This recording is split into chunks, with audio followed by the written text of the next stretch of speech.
Hi, hello, everybody. How are you doing? How are you feeling? Hopefully, everybody's doing well, feeling well. Stay on Daisy. Daisy fell earlier, so hopefully she's okay.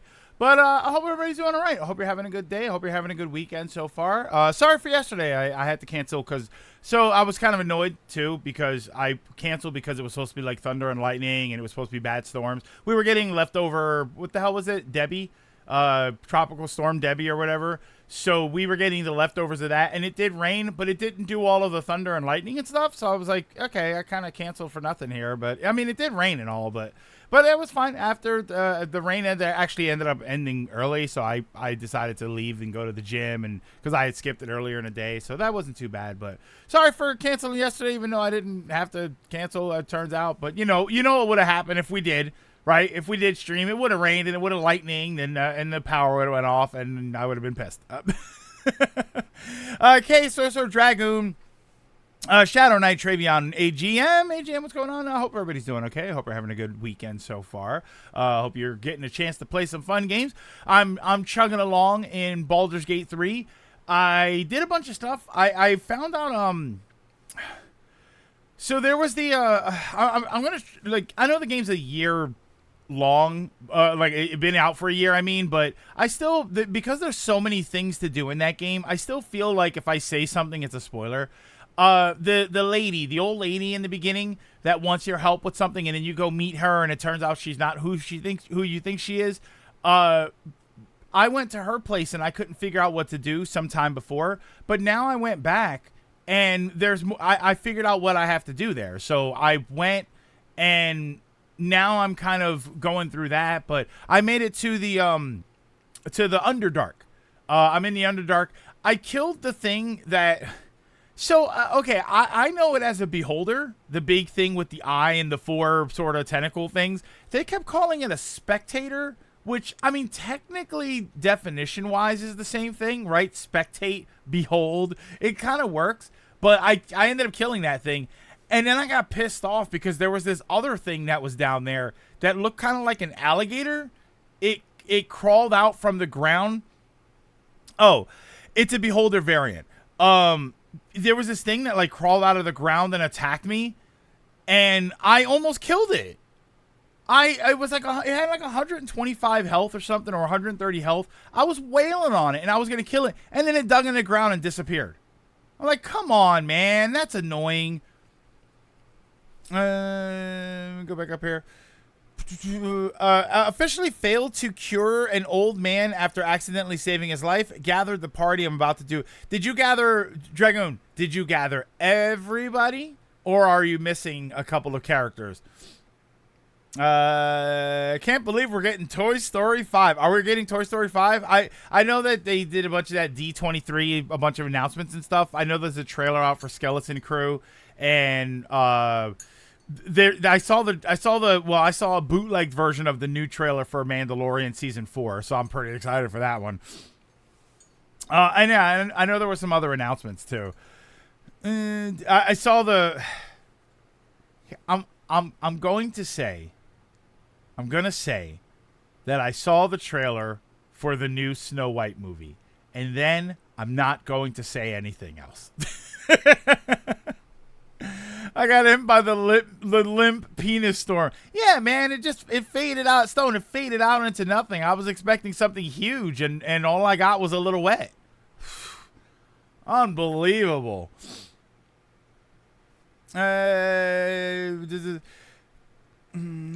Streamer Luck would have summoned the only lightning bolt for miles. I just hope Incredibles 3 will be a proper kids movie. Is there an Incredibles 3? I didn't see all of the announcements. Is there an Incredibles 3? Oh yeah, her. I won't currently with the neighbor's Wi-Fi, but I can be here for Hangout. But yeah, whoever reworked the mobile layout, who hurt them? No, they hurt us. Game Bear Benji, thank you so much. In the Hunt with a tier 1 subscribed for 31 months. I haven't seen you in a little while. You're Panda Bear, right?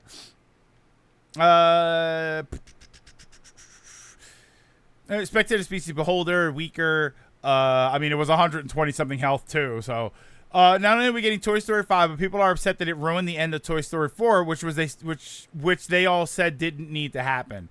Yeah, like, well, I kind of understand that because Toy Story 4 didn't really need to happen in the capacity, in the way that it did. We actually talked about this in the Toy Story 2 playthrough that just wrapped up on SGB.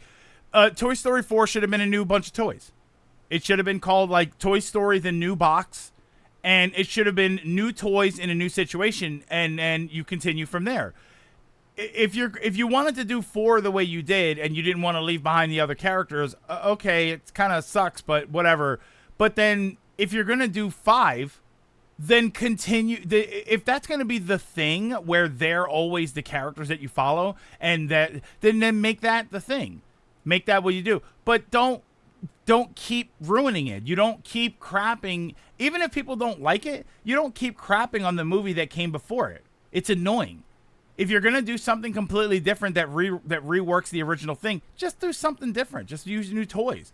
Use new toys in a new setting, in a new environment. I think that's more interesting. You're having trouble in this day and age convincing me that the floppy felt cowboy is probably sitting in the toy box with other more modern toys. Snow White movie is 95% CGI. I didn't see any of that stuff except that it exists via Twitter. The few Snow White trailers, did you see this the one with her? I heard the dwarves. I don't remember if I saw the dwarves. You see mostly Gal Gadot as the queen. That's really all you see. Like, you don't see much of anything. That's the only one I saw. Incredibles 3 was announced with Brad Bird returning. That's good then. Mufasa looks good. It's a new Toy Story universe. I didn't know that ground monster could even run. Yeah, I was fighting it and it ran away. Dragoon, it was one hit away. If I would have hit it with Karlach, because Karlach is dual wielding right now, she would have killed it. Or if Silver got a good hit on it, Karlach would have killed it, definitely. Don't see the point of Incredibles 3 when we have Fantastic Four. The Incredible 3 is because a Shadow Knight, because it's better than the Incredible 2. And see the new live action Stitch. No, I didn't see it. Man, apparently I haven't seen a ton of this stuff. Toy Story 4 was the toys learning how to live without the kids. And spoilers, Woody left the group and was meant to get new toys, but instead Woody came back. Like, that's, yeah, I don't know. Why would you even do that? Toy Story 4 was the toys learning to live without kids. When was that ever the premise? I always felt like the toys didn't really have lives unless they were played with. right? I always kind of, and that's my own headcanon. My own headcanon was that the toys weren't really alive unless other kids played with them. Otherwise, the dumpsters and the what do you call it? The place where you the dump the garbage whatever facilities, they'd be overrun with living toys. I think it makes sense that the thing that gives the toys life are that kids play with them. It's kind of like how in Monsters Inc. when it's the laughter of the children that's actually more powerful than the fear. I like that idea. I like that the idea that the laughter, that's actually a good continuing sort of theory with that, is that the laughter of children has such power that it brings toys to life. And I get that. I think that would be kind of awesome. So the idea that they're like living without the kids, it's like, I don't know if I buy that. I don't know if that's an interesting premise for me. And I know that it's like overthinking Toy Story, but I don't know. I think it's kind of good that way. I like the idea that that the toys have to have children there, and they have to be, they have to be played with, because that's the whole driving force with them, is that they want to be played with. That was the whole driving force with the toys in 3, wasn't it? Was that they want to be the ones that are played with. They want to be the popular ones. 4 doesn't crap on the ending of 3. It just ruins the happily ever after we all assume with the end of 3. Yeah, that's what I would say, AGM. It doesn't crap on... Well, it craps on 3 in that sense. In that sense that you would say happily ever after, and then, oh, no, never mind, their lives suck again. It's like, come on, man. What are we doing here? There's finally concrete news about Zootopia 2. How is Zootopia 2? Like, I thought that was popular enough. I'm surprised that's taking as long as it is. Moana 2 was announced a couple months ago. They're doing a Moana. It was intended. Oh, that makes sense. It was intended to be a TV show at first. That makes sense then. This is the one with the dwarf. This is the trailer with the dwarves in it. I can't. I'm not gonna even risk listening to it. But okay, you didn't have to start playing the audio. I want to see the dwarves. Do you just not see them that much? Yeah, that's definitely the trailer I didn't see. Oh, there they go. There they go. Wait. No way. Hold on. I'm watching it right now, but I can't.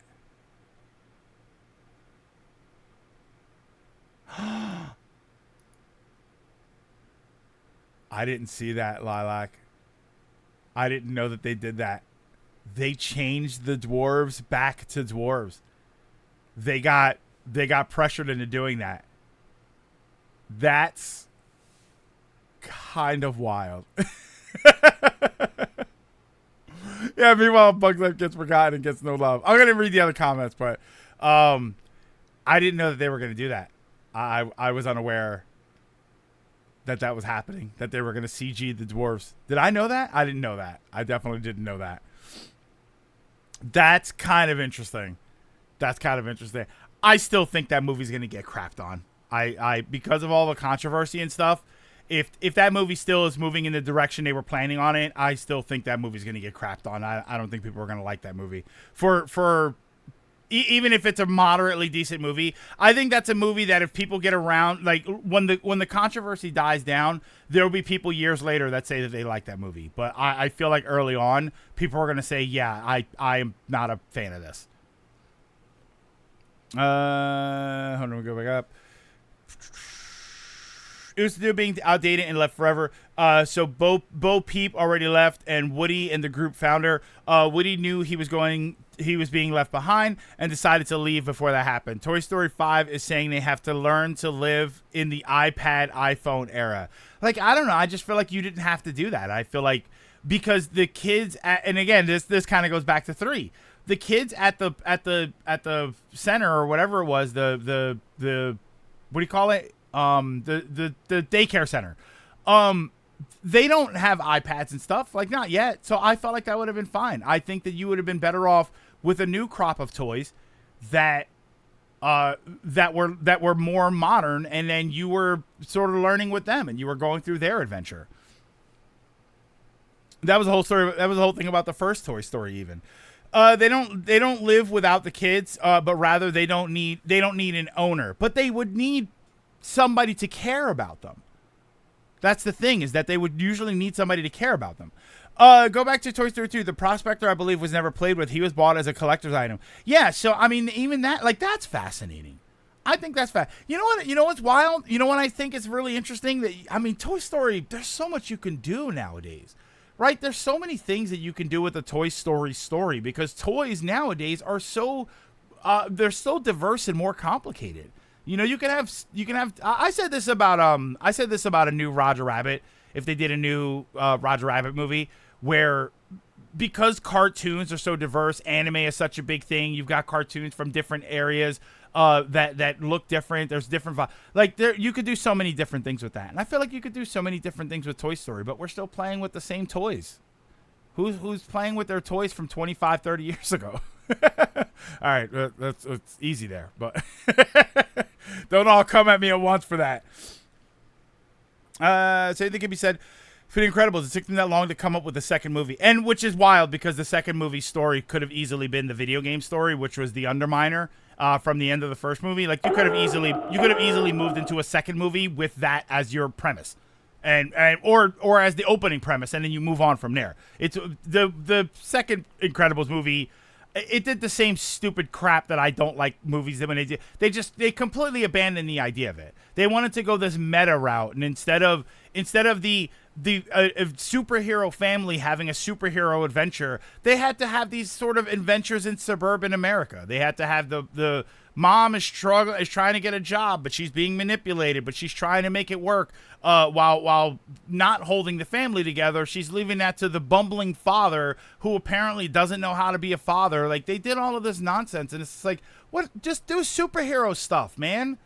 Just stop doing this thing for Incredibles 2 specifically. Stop doing this thing where you're trying to tell some meta story about their lives behind the scenes, and tell me about their lives in the scene.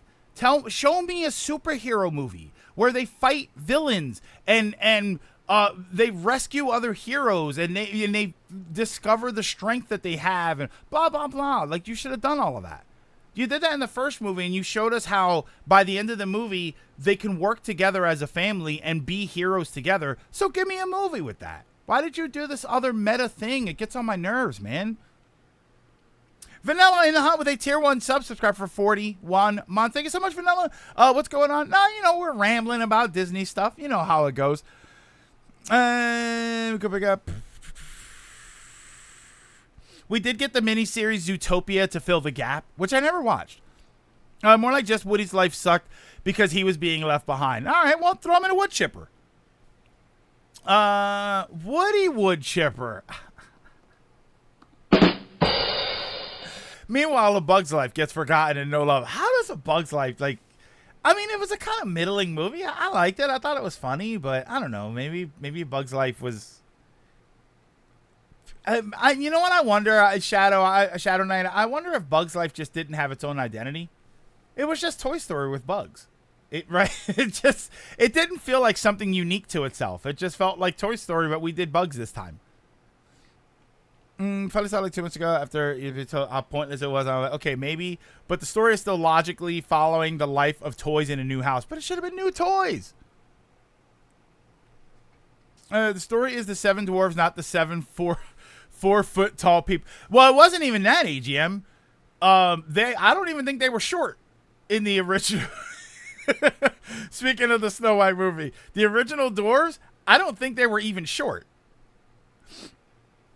Toy Story 2 showed unsold toys. Like, all the Buzzes and Zurgs were alive, which is kind of horrifying. I think that's why I like to think of that. I think that's why I like to think that the toys don't come to life unless they're cared for, because I hate the idea that at a toy store at night there are all these toys trapped in their boxes. You're right, like silent prisoners. It's just, I don't like the thinking of that. So I'd rather have the logic that the love that a child has for the toy is what brings the toy to life. I definitely prefer that, and it's why. Well, no, you would. That's basically backwards, where they have to drop when the kids come in. Only live action remakes of Disney I want to see are Treasure Planet and Atlantis, but I don't see them doing those. And those would actually be really good, because I feel like they're underappreciated animated movies. So I feel like if you made live action versions of those, there'd be some people who love the animation better, but I feel like the vast majority of people would never have seen the animation, so they'd be more open to live action ones. I think that's a good position for live action movies, is movies that are much older, or we haven't, they probably weren't the most popular ones, like a live action fantasy. How about a live action fantasy Black Cauldron? Take something like Black Cauldron, which is a fantasy movie that is older, so not a lot of people have seen it. If you made that a modern fantasy movie, I think people, like a live action movie, I think people would be very open to it. And you'd get some people that say, yeah, I remember the animation, but I feel like the vast majority of people are going to say, that's a movie I've never seen. So they'd be open to the idea of a live action. Let me jump to some of these credits here, some of these comments here. Everyone ran away and joined the circus, so there's always going to be people to play with them. And that's not a joke. They literally joined the circus. Not sure I want to see Roger Rabbit himself without Richard Williams, though. Who's still playing this? Well, you can do, Stone, you can do Roger Rabbit, or you can just do Toontown. You can just say that Toontown is a thing, and that, like, every once in a while you see a Roger Rabbit billboard, so you know that he's still a big star and he's still famous there. But you can do a whole Toontown movie where the whole thing takes place there, or takes place there, and then they cross over into the real world. And then obviously you modernize it. You bring them up. You bring it up. You say it's 30 years after Roger Rabbit, and you bring it up to the 70s. Because I think the original one, I think the year in the original one was supposed to be 48. So bring it up to the 70s. You bring it up 30 years. I mean, you could technically bring it up to modern times, but I feel like when you do something that was in the past, I feel like it keeps better. If you made a movie right now that was about the 70s and or that was set in the 70s, I feel like that would keep as you go on. Whenever you're trying to do something modern, the second the modern time isn't modern anymore, it feels dated. So I'd be down for something like that. Yeah, who's still playing the same games over and over again, right? Philadelphia 2 still valid, just because a girl like Woody doesn't mean he lost everything. I do question the life of being in a park, living the homeless life.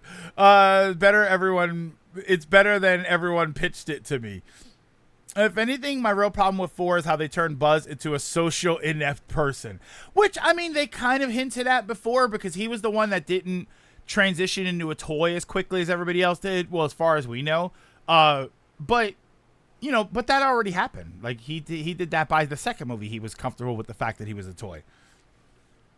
Incredibles 2 was trying to solve the X-Men dilemma in one movie. Time to leave work. I'll be back in like half an hour. No problem. Churchill 9. And hi, everybody. If I've not said hello to you. Atomic, what's going on? I like Bug's Life, but I do have a hard time finding a sequel potential. Yeah, I like Bug's Life in the sense that, that was a fun movie. I just never had any urge to watch it again or have a sequel.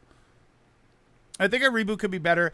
Treasure Planet and Atlantis bombed very hard. So yeah, I think if you made them live action, I think they'd be more approachable for a lot of people. I don't know. I'd be interested to see that. The reason why Incredibles 2 was like that, because the first movie, good, let's do that again. Instead, wife wants to be a hero and husband's now doing parent stuff. Jack is so funny, I laugh hard. Incredibles 2 writing team, maybe. Like, Atomic, I'm not saying it couldn't have worked, but I think Incredibles 2, in my opinion, didn't. I don't think it worked. Ryan rating with a party of 5. Welcome everybody from Ryan's stream. Hope you're doing all right. I hope you had fun in playing F-Zero, and I hope you got some wins today. Incredibles 2 didn't land for me. I don't like when they do that. I don't like when they do that and they skew away from, I don't know. It's not a slap in the face to the first movie or anything like that, but when the reason you typically want a sequel to a movie is because you liked what happened in the movie and you want to see what happens next in a relatable way. And it'd be like you watch a superhero movie and then in the second movie the second movie is the beach episode, right? Or the swimsuit episode. Right? The anime does it all the time, and then they don't actually do anything of severe consequence. It's just, this is just the fun, silly sort of filler episode, but it's a movie. And like, okay, well, why the hell did we go here? I wanted a sequel because I liked what happened in the first one, and I wanted to see what was next in that direction. You just completely changed the direction. I don't know. That to me is kind of strange. I'm not really a big fan of that. It's one of the reasons I can't stand when they put characters together in a romantic situation, and at the end of the movie, you're, oh yeah, this is great. They're together now. And then in the second movie, they're just not together anymore. And I wanted to see what was going to happen next. I don't like that. Treasure Planet Atlantis would be better for live action movie than Emperor's New Groove. Yes, no, not Emperor's New Groove. Anything that kind of comedy, I think needs to stay animated because I think the animation adds to the comedy. I think it's more humorous when the animation is able to do certain things. Watching a live action Emperor's New Groove where he looks like a real llama is pointless to me. Trios, what's going on? Av, what's going on? Roger Rabbit was a movie from the 80s that took place in the 40s to begin with. So yeah, so let's have a new Roger Rabbit movie or a new Toontown movie that is made in the 2020s and takes place in the 1980s. Come on. A Toontown movie that takes place during the advent of Transformers, of He-Man, of some of these violent cartoons that were sold to kids, Gundam, right? Like, you'd have a great movie there. You'd have an awesome movie there. A Toontown movie that takes place in the mid-80s. Bus trips I was doing between cities. I sat down and watched Gran Turismo. It's the Sony. It's just Sony's Lego movie. Same idea, but with Sony's pretentious maturity of we're for adults now. I heard it's basically a Gran Turismo commercial, but you know, you go in expecting that. Like, did anybody watch the Gran? It's literally called the Gran Turismo, like Gran Turismo. Did anybody go in watching the Gran Turismo movie and think I'm gonna watch some super compelling thing? No, you're gonna watch a semi-interesting story about Gran Turismo. Incredibles 2 lack the magic the first one had. Is it worse than Toy Story 5? I've seen bits of, I guess you mean 4, CT. I've seen bits and pieces of 4. That's it. I've never actually sat down and watched the whole thing. All I know is that stupid Forky thing, which kind of defeats the whole purpose. My understanding of what the hell was his name, Forky or whatever, the fact that they sold Forky toys at the store kind of defeats the whole purpose of the character. I'm our number 8. Hi. I'm okay. I hope you're doing well. With the worst villain. Incredibles 2 is all right, but yeah, there's something missing. There's something the missing the thing that's missing from Incredibles 2 is the superhero stuff. It's the charm of the family working together and intermingling the family dynamic with being superheroes. But you got some of the obstacles out of the way in the first movie. You know, they came out as superheroes. They learned to work with each other. So the second movie should have been that. It should have been them working as, and you could have the moments where, you know, Bob and Helen are sort of worried about the kids and they don't know if they want them that involved. Like you can spin some of those elements the same exact way. But you know, how you go? How about if you really needed to split them up? If you absolutely needed to split them up, here's your easy Incredibles 2 movie. I'm gonna make it dirt simple for them. This is your easy movie. Bob and Helen have to go fight a villain somewhere. You take out all the corporate crap. Bob and Helen have to go and fight a villain somewhere. They go with Frozone, and then maybe they go with somebody else. They go with like a newer hero. So you've got that group doing their thing. And then back home, you've got Violet and Dash trying to take care of Jack. But they convince the parents that they're capable enough and that they can do it and that they know their powers enough, right? They show them that they can work their powers enough so that they can take care of Jack. And then throughout the course of it, maybe they're having some trouble. They call Edna, and then you get Edna involved, and then now you have two separate groups of people. But then Edna finds out that the other group is in trouble, so then she decides to take the kids with her, which is a very bad decision, but a very good decision. And then in the end, you get the family dynamic working together again. There's your movie. That's it. It's done. All you need now are details. Everything else works fine. You have all of the elements that you liked in the first movie, and you just do it more. It's so I don't know. I feel like it's so simple. That also feels like something we've seen a lot. But that's kind of the charm of it. I think that's kind of the charm of it, is that it's what you were expecting to see. But the whole point of the movie is a critique on what is a modern family, and it didn't feel like that. It felt like nonsense. It felt like dated nonsense. Incredibles 2. It felt like, and I'll tell you what makes me feel like dated nonsense. There's two and the problem is these are two main aspects of the movie. The two main aspects of Incredibles 2 that make me feel like it's dated nonsense is, first of all, Helen not being sure how to survive in this corporate world. She was a superhero. She knew how to do that stuff. She did interviews and everything. None of that should have been that awkward to her. I get that she was being manipulated, but I felt like she should have been more capable in that world than they led on to be. It made it feel like she was having her hand held through all of that. And I didn't like the way they did that. And two, and the really big one for me, was Bob being at home, being the bumbling dad. It's such a cliche that I'm tired of. I'm so tired of that as a cliche. Like, oh, the father doesn't know how to take care of the children. Like, come on, man. Aren't we past that? I would have been way more interested if Bob was a capable parent and this was his opportunity to do stuff with the kids that maybe they weren't going to do before. You know, that maybe Helen was a bit too like, oh, I don't want the kids doing that. You know, I know that we're learning our powers now, but I don't really want them to do that. And then you could have Bob like, all right, well, now that your mom's gone, let's step it up a bit. And then they could start doing some, I don't know, man, it just could have been more interesting. You know, hey, let's go see Aunt Edna. Yeah, I don't know. They need a Frozone movie is what they need.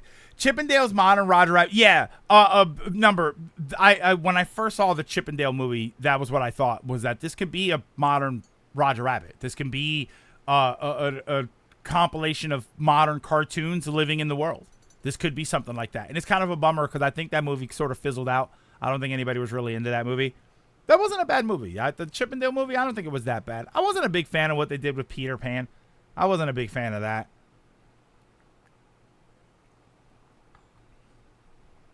I think they set up let's give Helen a spot because Bob is too chaotic, so he needs to be the parent. It's fine.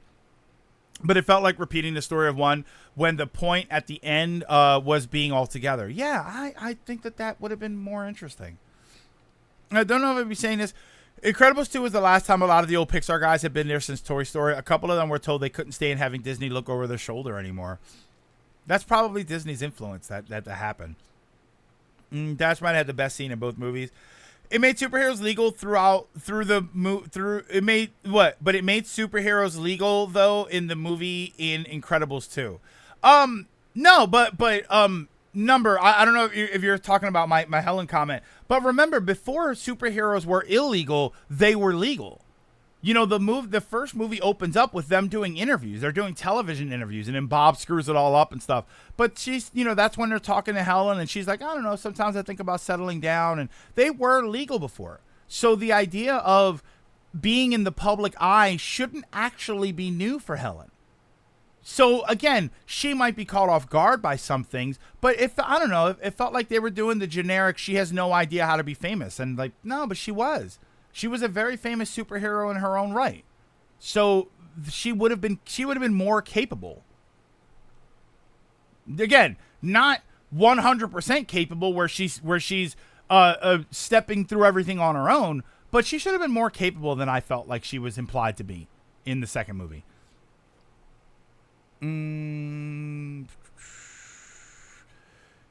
I think the problem with 2 is that it has the X-Men plot of having to work with the social political aspect of superheroes, like with the comic itself. You can't just fix this in a movie. But you didn't fix that in a movie. You fixed that in the last movie when they became legal, when they were known again. Hey, everybody, the supers are back, and they were accepted now. You fixed all of that. You didn't need that.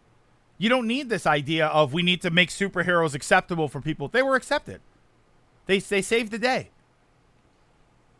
All you had to do at the beginning of the movie was show reels on the news that superheroes are saving people and doing things and doing real positive things. And it's like, okay, yeah, the people have accepted them.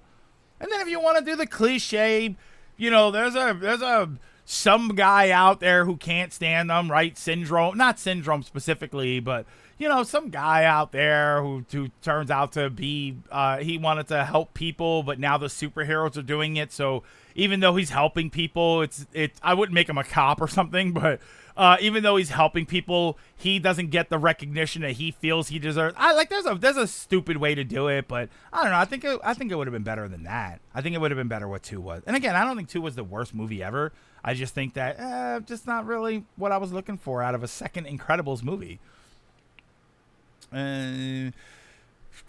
we can do is Incredibles 1 again. We don't do good ideas here. Pixel, maybe.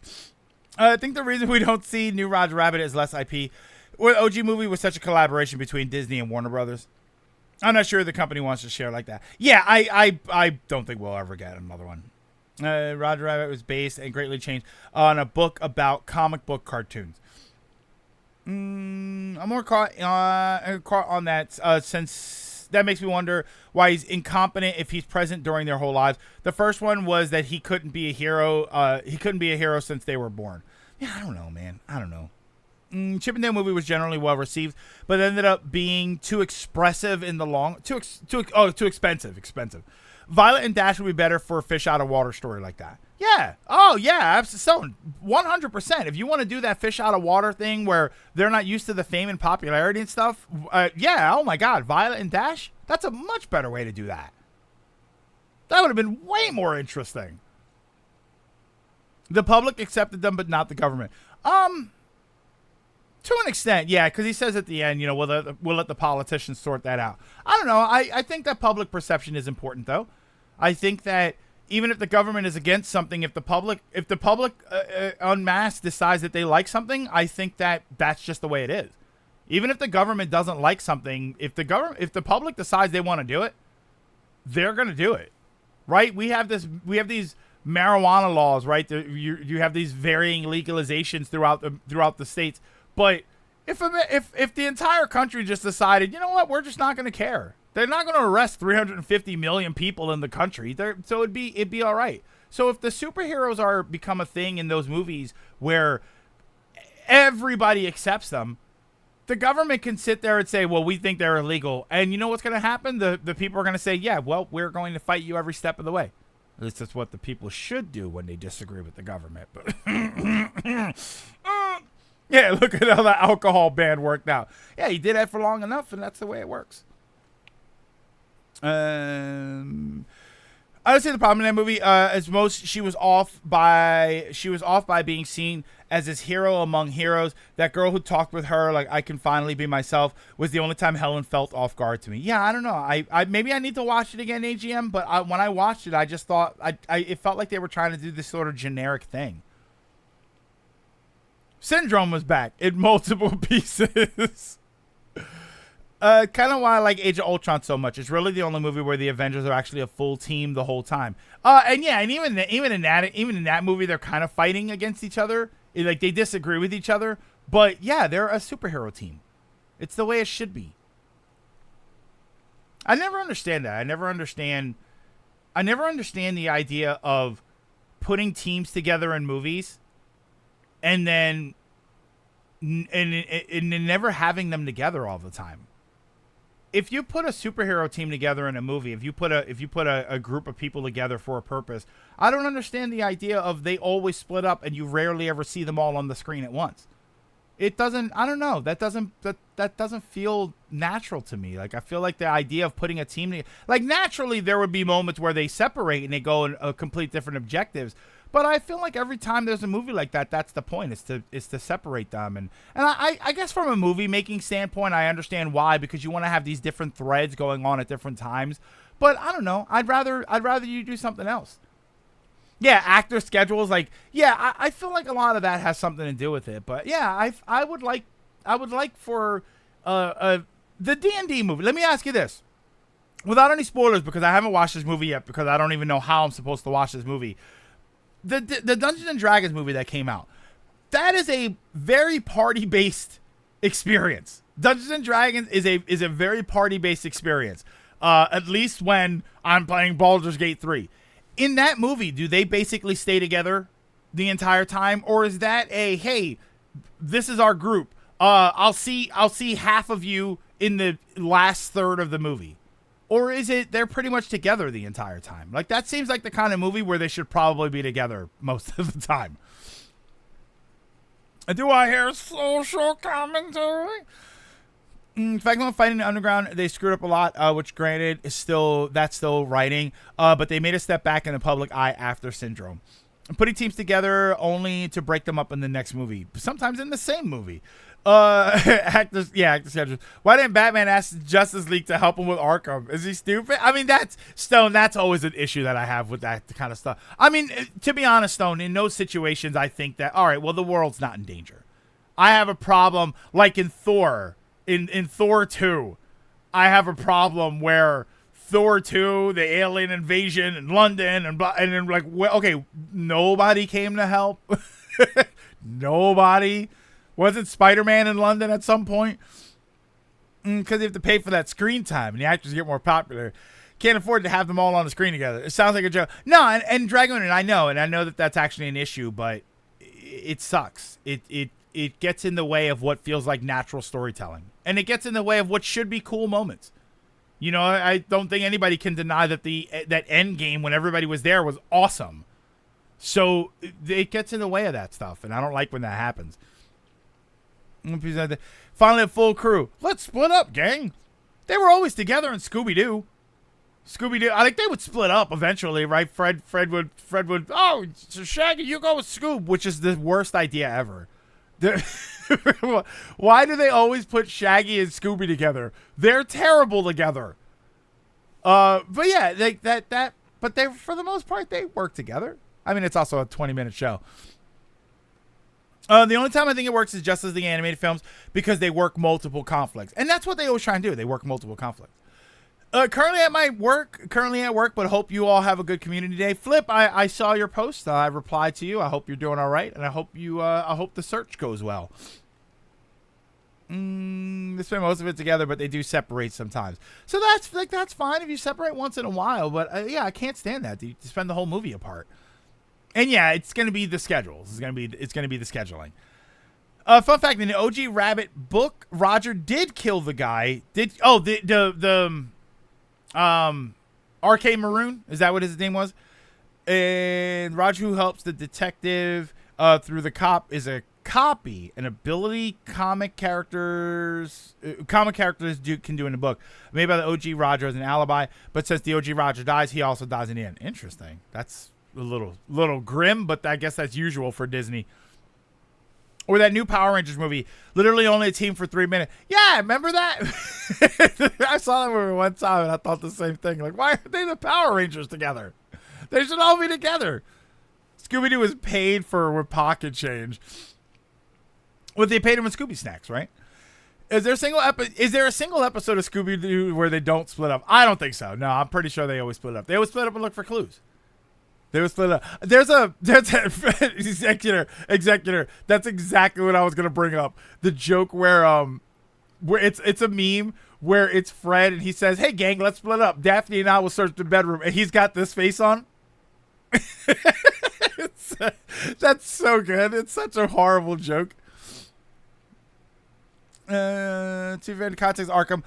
Most attempts for the JL to help Batman end poorly since they all end up messed up in his head, except Flash, who even Joker hates for spoiling the fun before it happens. But yeah, I don't know, like that makes sense. You know, the Arkham is a Batman problem. It's a relatively localized problem. So I feel like, you know, anything that's a threat to Gotham, I feel it's fine to have Batman take care of it. When it's a threat to the world, that's where I want the other ones to show up, like the Avengers. You know, when stuff happens in a Spider-Man movie, I don't particularly expect the Avengers to show up because the stuff that's happening for the most part affects them. It affects New York. Then when it gets a little bit bigger, yeah, then I expect somebody to show up, right? Doctor Strange, I want to show up. You joke, but Shaggy did interrupt Fred, and Fred, me, and Scoob will go look for the ghost while you, Velma, and Daphne go over there. Yeah, I think they really should be splitting them up a little bit more. Oh, somebody said the D&D movie's on Paramount Plus. Okay. So I'm not going to see it. There's even a comic where Flash is angry. Batman is taking his time catching some goons before meeting with Justice League, so he caught the goons in 5 seconds, only for Batman to go, they were going to leave. Oh, I remember seeing that, Stone. I remember. Well, that was a cartoon. That was one of the shows, right? That was one of the episodes.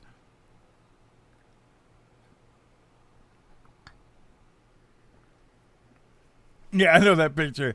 The actual Roger Rabbit book is super dark and involves a trapped djinn and wishes and all sorts of crazy and violent stuff. In fact, the villain for the Roger Rabbit movie doesn't even exist in the book. Pup named Scooby-Doo was the best version of Scooby-Doo. It was the most fun version, in my opinion.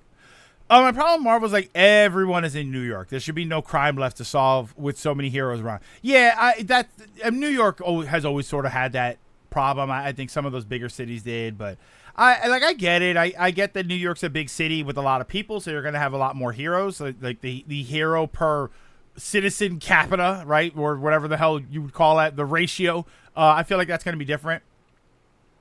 That's fine. You know, I don't know that I particularly need a superhero set in Tulsa. Right? So I don't know that I care about that, but at the same time, I think there are other places to have heroes. I think there are other big cities. What are the heroes? Are there any heroes that work out of L.A.? I feel like I've never heard of a superhero that works out of L.A. that isn't also a movie star or something. Need a villain in Scooby who's aware the gang always splits up and has plans to keep them together. Yeah, I'll get them once they split up and search for clues. How do you know they'll split up or search for clues? They always do. Pup was good and goofy. NYC must have the best criminals of all time to be able to do anything. I know that New York is big, but not that big. Well, they're also all in Manhattan. I think that's the other problem with New York. New York-based heroes is that they're all in Manhattan. Why are they all right there? The only hero who can help Batman is technically Flash, because his whole gimmick is to avoid the problem while Batman and everyone else stops them. Pup Named Scooby-Doo was pretty much Tiny Toons, but it worked. It worked well. They did the puzzle solving aspect of Scooby-Doo very well. The West Coast Avengers. West Coast Justice League. The West Coast Avengers. Were they set in LA? They were actually set in LA. I mean, that's kind of wild though. There are no LA based superheroes that save LA. Let me be clear here. That save LA. Spider-Man's gig is saving New York. Batman's gig is saving Gotham. Are there LA based? The West Coast Avengers are just the Avengers, but they're based out in the West Coast. I'm assuming LA. Are there any superheroes that live in LA and their job is to save people in LA? Can you actually save LA though? Well, I mean, can you save New York? Just super bad. Wait, Superbad's not a superhero. No, Hit. What about what was it called? Hit. Kick-Ass. Where was Kick-Ass? Oh, it's another fact. It's another fact as to why we didn't see another Roger Rabbit. Disney and WB don't own the rights. They licensed them for that movie. The book owner still. I don't know, Dragoon. I would believe you, except for the fact that there were a lot of cartoon characters in the Chippendale movie. So they can get the licenses to make these products. It's not about whether or not you own licenses. You can get licenses to make products, to make movies and TV shows. So it's not like Disney's an indie company that can't afford it, right? They're not going to do a Kickstarter so that they can afford to make a movie like that. They already made a movie like that. So I'm just curious as to why they don't sort of push that a little bit more and do either another Roger Rabbit or just a Toontown movie. Speaking of Scooby-Doo, Warner Brothers is canceling the release of another animated movie despite it being ready for release. Fixed is joining Scoob 2. Scoob 2 was canceled. Batgirl, Coyote vs. Acme, and Holiday Haunt. Brother. I can't wait for somebody to... Hey, hackers, where are you to steal all of those movies? You like stealing people's personal information. Why don't you go and hack some of these Warner Brothers vaults and get us some of these movies? Hancock was L.A. Yeah, Hancock was L.A. Teen Titans are technically West Coast. They were West Coast? I didn't know they were West Coast.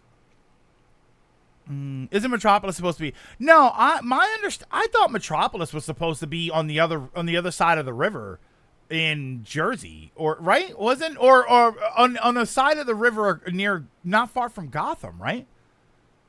Gotham and Metropolis were sort of in the same area, or was it Metropolis that's supposed to be near New York or something? I remember they tried to sort of canonize the idea of that, like where Metropolis is related to New York because they both exist. Didn't they say that Metropolis was on the Jersey side of the river? Gotham and Metropolis are relatively close. Wasn't it something like that? I wonder where they are. Oh, that's why LA sucks. The heroes there are the Teen Titans Go. That's messed up. Iron Man's East Coast. I thought Iron Man was East Coast. Maybe Iron Man is West Coast. I don't know. That's why Chip 'n Dale was considered far too expensive to Disney. They had to pay for all those and ate most of that budget. Then it's time to make a big budget movie and put it in the theaters. You know, those movies make money. They hacked Maduro's military info, but they can't get us WB movies. Yeah, come on, man. I thought you guys were good. I think Gotham and Metropolis are relatively close. Gotham is Jersey. Metropolis is across the river in Delaware. Oh, okay. So that's not bad. Yeah, they're relatively close to each other. I knew there were two of them that were supposed to be near each other. Is it a hot take to say I actually kind of like Teen Titans Go? I'll be honest. I watched a couple of episodes. I thought it was okay. I thought it was okay for what it was. I just thought the other one was way better. You know, it's one thing to say that Teen Titans Go was good or great or it sucked, but I definitely think regular Teen Titans was much better. And it sucks that went away, and then Go is what replaced it. And apparently the original one didn't even finish. I think it ended on a cliffhanger. Yeah, Go is good if you don't go in expecting a continuation of OG Teen Titans. Bad news for you Americans. Metropolis was based in Toronto. I don't know about that. Toronto? How could they afford to live there? Isn't New York in every media a pain in the ass place? Maybe jump series a bit. Metro City from the Street Fighter universe is located right next to New York. I mean, was Metro City there? That's Metro City's the city from Final Fight. That's the city that Mike Hagar used to be the mayor of.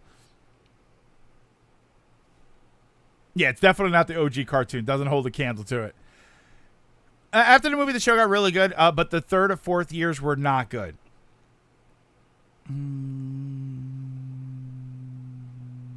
Sorry. Go is tolerable, but also rarely far butt-based humor. Yeah, fart and butt-based humor. Yeah, like they do a little toilet humor. They do a little. It's not really bad. It's not. I don't think it's. Clearly, it's definitely not toilet humor the way Comedy Central would do a show. Teen Titans OG finished on a cliffhanger. Yes. The issue that Chip 'n Dale is a pretty big budget movie, but it barely crossed into not profitable. So having more better known cameos probably wouldn't lead to more views. Historically, other than Roger Rabbit, most movies are cameo heavy like that, and are spending more than they bring in. Well, no, I'm not Dragon. I'm not saying that you change the movie. I'm saying that maybe you release it in theaters. You know, advertising obviously costs a lot of money, but movie theaters, at least they used to bring in big money, you know, depending on what they release. Like, I'd be curious to know. I would have been curious to know what that kind of movie would have done in the theaters. I'd be curious to know what kind of buzz it would have gotten. I'd be curious to know how much advertising would have cost versus how much it would have made. I mean, I don't think it would have been the smash hit of the summer, but I think it would have been interesting. It probably would have made them some more money than just making it and then putting it on Disney Plus. Right? Nobody was going to, like, if your argument is that, oh, well, people probably weren't going to go see the movie in the theaters, did you think that people were going to apply for Disney Plus? They were going to get new accounts because of the Chip 'n Dale movie? You weren't going to really make any money off of that. So why not put it in the theaters where you test the waters and you see maybe it would have made a little something. You know, you limit the advertising. You limit the advertising to YouTube and internet banners and stuff. And obviously you advertise on Disney Plus. And you say, you do the... I thought they were going to do that more. I thought they were going to do more of the limited theater release before they put it on the app. Before they put it on the service. And most movies just go right to the service.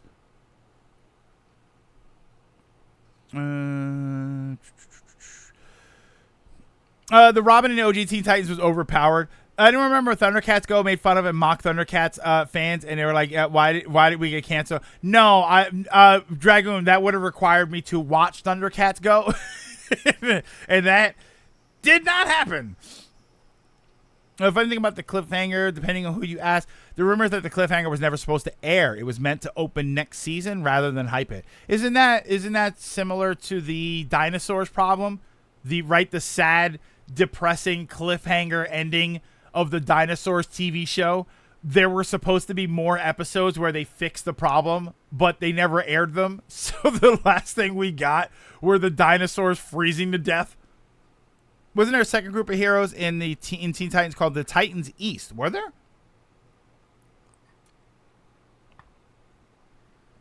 To that, I would say, would you have seen it in the theaters? No, but I don't have small children that might have wanted to go see that movie. I haven't been to the movie since the Mario Brothers movie. Maybe the Spider-Man movie. Because I just don't go to the movie theaters that often. And as a premise, I kind of like that. As a premise, I actually thought that it ended up being interesting. But it ended up being more interesting than I thought it was after I was already watching it. I don't know if it would have gotten me into it. I probably wouldn't have gone to see that movie in the theaters, but that's more about the fact that I just haven't been going to the theaters to see movies.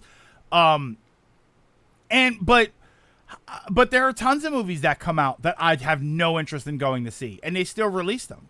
Why? Because just because I don't want to see a movie doesn't mean other people don't want to see a movie.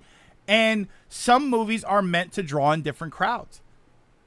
You don't not release movies that are aimed at children because I don't want to go see them, but you still release them because kids want to go see them. And then what happens? They want to go see it. Guess who has to buy the tickets? Parents.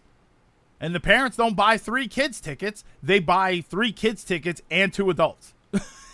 And then we know the kids want, well, the food is the theater's money, but just because I wouldn't see something in the theaters doesn't mean you don't release it. And again, I'm a special case because there's a bunch of reasons I don't go to the movies right now. They're putting on Disney Plus is to retail current users, retain current users, while hoping for new ones. Are we talking about the Chip 'n Dale movie? Yeah. The Chip 'n Dale, the cartoon chipmunks. They never weren't squirrels, they were chipmunks. Yeah, the cartoon chipmunks, not the other Chip 'n Dales. I don't know if they had a movie. Would Bumblebee and Aqualad. No, you sympathize to my point issue. Theaters have had a massive falling out, and that's why I would say that. I think that makes sense. I don't know. I feel like the theater experience is sort of different now, and I feel like there's a theater experience that works, but nobody wants to explore it because it's kind of weird. Funny how new shows come out of a legacy series. Fans say it doesn't look good at all. The production team openly mocks the old fans. The new show flops harder than rock. Our production team is shocked. Pikachu face. The problem, Zero, is that when new shows come out, in those particular situations, right? Teen Titans Go, Thundercats Go, which is kind of funny that they kept calling it Go. The problem is that it drastically changes too much. Is that it fundamentally changes the kind of show, like the He-Man Revelation show, though the Kevin Smith one that everybody was pissed off about. That show, people went into that with a lot of hope. It looked like a modern, more grown-up adaptation of something that at this point grown-ups would have known as children. That should have worked fine. And it's just, there was a lot of weird stuff with that show, and it wasn't, I didn't think it was particularly great. I thought it had some interesting moments, but I didn't like what they did with the show, so that was kind of a mess. But yeah, a lot of the time when there's that really sort of negative aspect, usually it comes from a place of why did they change it? Even if it's unwarranted, most of the time it's unwarranted, but it usually comes from a place of why did they change that? Look at that new Cape Crusader show, that new Batman show.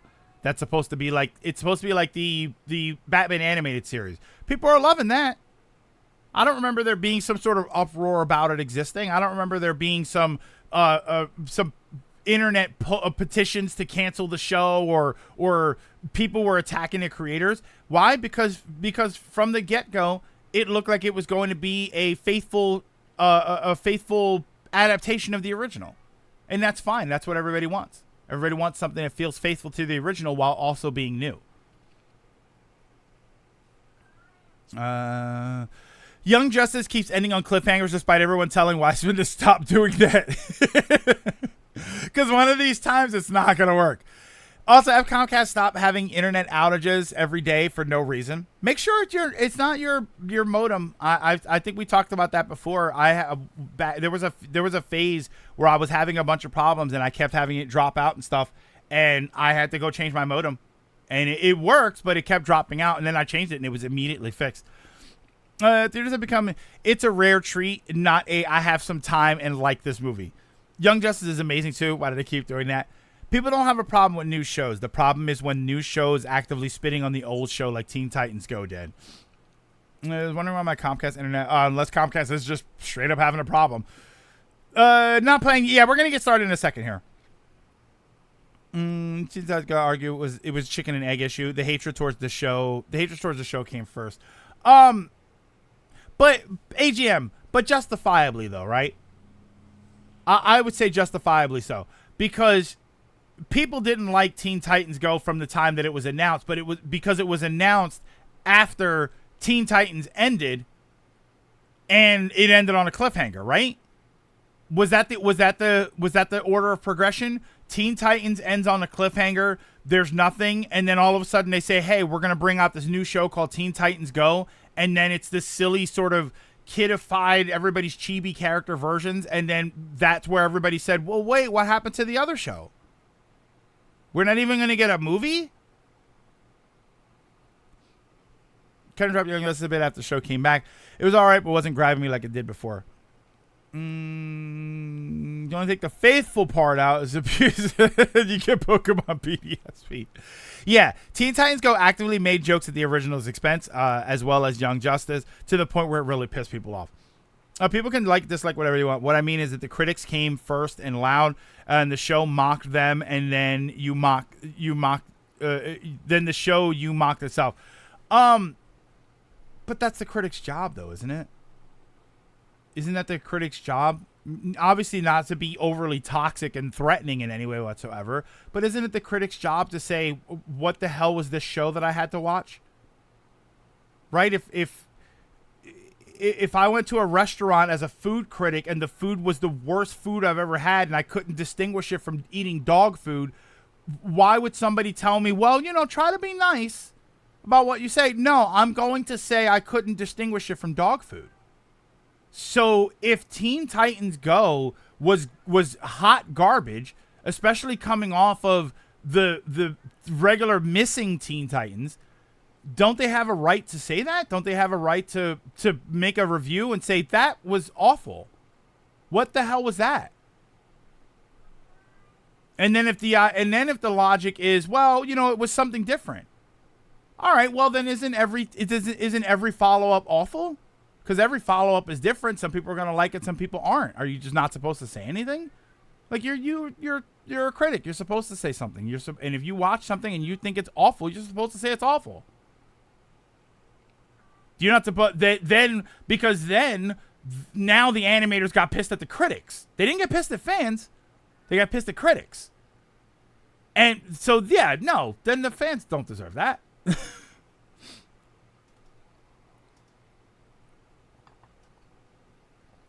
I want to see what would happen if the Legacy show reboots production team would, instead of spitting on everyone's face, try to maybe either not say anything or maybe give it a chance.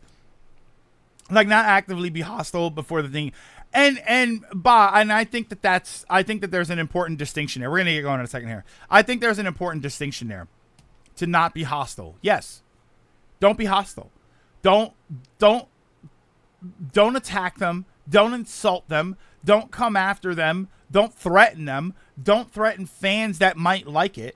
Don't be hostile. But criticizing something and saying you don't like something isn't being hostile. It's just saying I thought it was bad. Saying it's garbage is not you being hostile. It's just you saying you thought it was garbage. And the critics probably said, yeah, this is garbage. This is terrible. And then they got pissed off. It's like, you didn't have a right to get pissed off. So the question there is, who was hostile first? Was it the critics that were hostile, or did the critics just say what they thought, and then the animators and the writers got hostile? If they made a real finale for the original Teen Titan and let it end properly, like, Ryan, make a movie. Why is that not? Why isn't? I don't understand why that hasn't become the go-to for shows that haven't ended. Just make a movie. We've seen it before. We've had things like Serenity. There was another real big one that was like the show ended and then they sort of made a movie out of it. And just make a movie. Give them a 90-minute movie to end it, and then that's it. There you go. It's over. There's your finale. Not saying it's a bad thing. Just saying to the process of events, the show didn't suddenly start crapping on people out of nowhere. And granted, the criticism towards you ruined my childhood kind of credit. I mean, that's a bit excessive. Even though I thought it was all right, Teen Titans Go did start to wear thin on me, especially with how it portrayed Robin. Yeah, different doesn't always mean good or fun.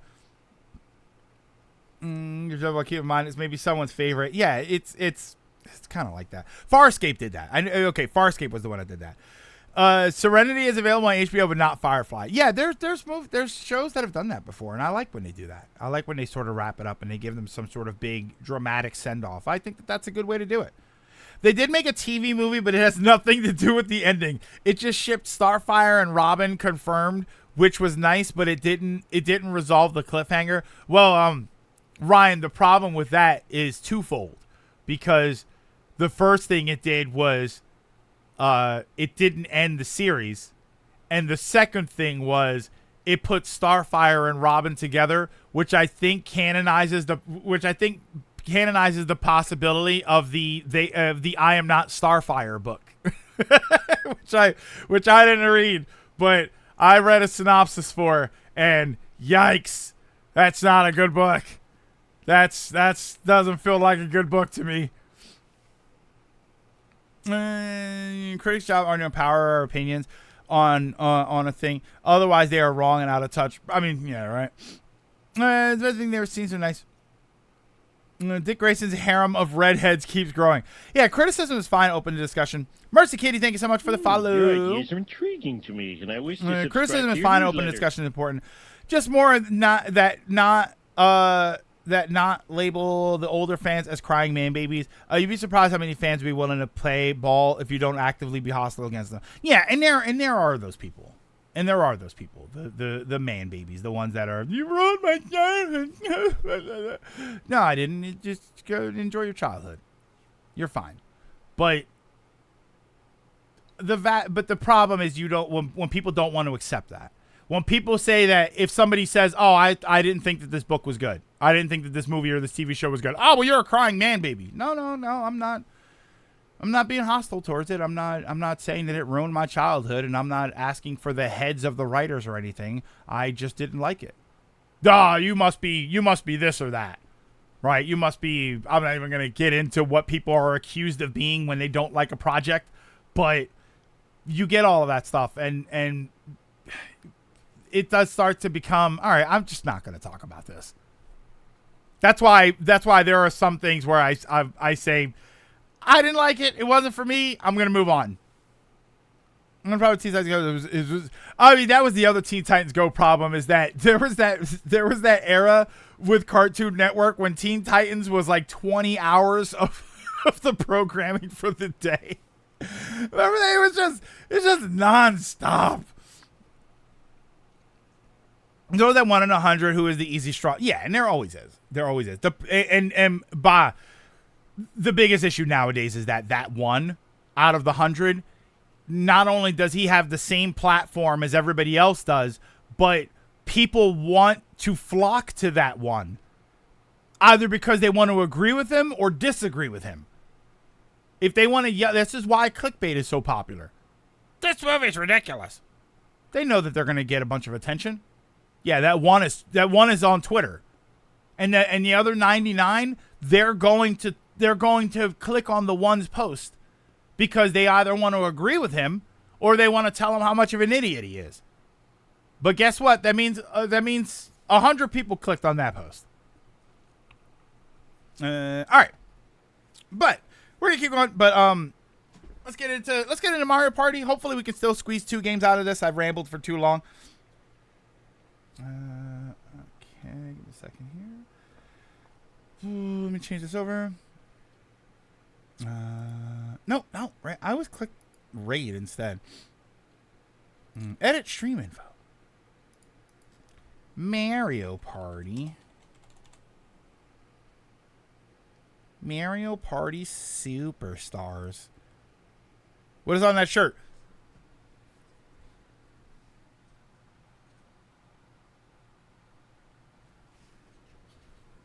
Charmander Shepherd.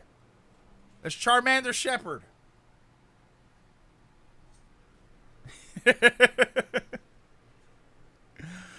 All right.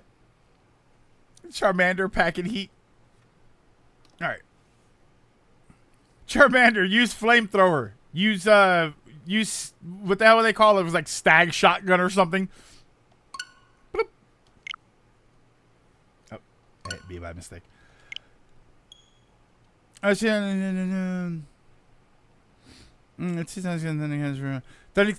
Roar. That's what it was called. You should do something different. They had in-universe characters. If you tell it honest, if you don't like the show, your poopy head, ignore them. Their opinion doesn't matter.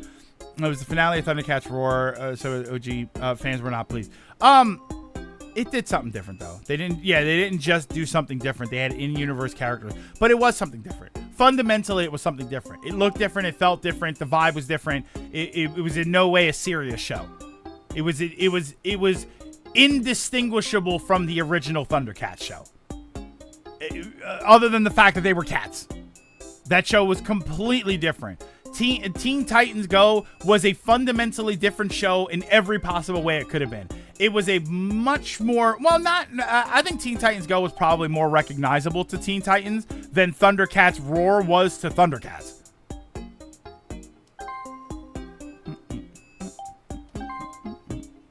Oh, hold on. I got to set up the thing so we can get some players. So yeah, it was completely different. Just because you use some similar names and some similar concepts and you made a reference here and there, it doesn't mean it was kind of the same thing. It means it was vastly different. Hello? There you go.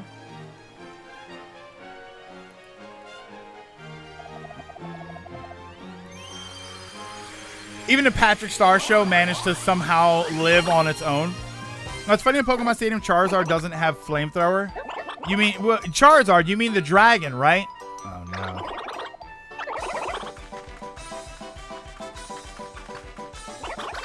But it's Mario time. All right.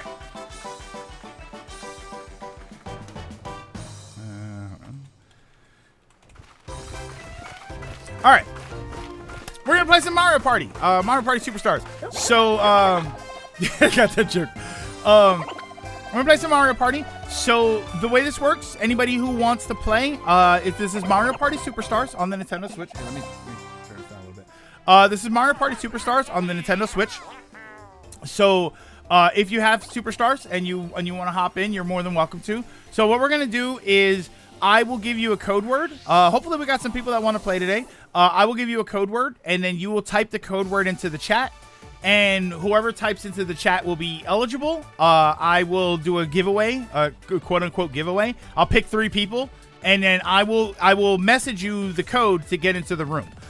So if you want to play in this first game, just type the word that I'm going to give you, and then give me a minute, and we will do a drawing, and we'll see from there. All right. So, if you want to play in this first game, you're going to type in Mario Go. That's going to be the first one. So, carry the home movie. Most examples, just they're fan or passion funded. No actual studios want to make those movie endings. I guarantee you fans would pay for some of that stuff, right?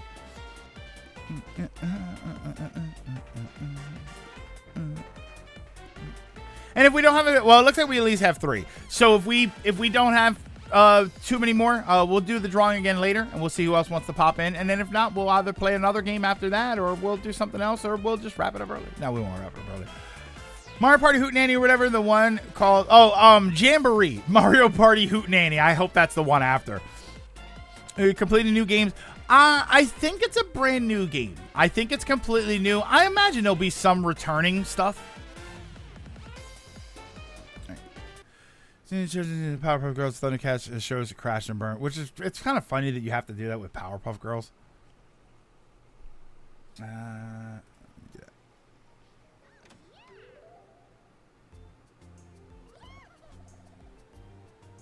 Why does that sound like that?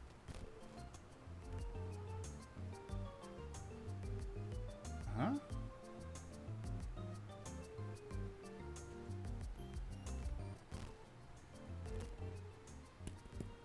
Hello? I'm only getting... When I go to this audio, I'm only getting the sound out of one side of my... Oh my god, is my mixer really like...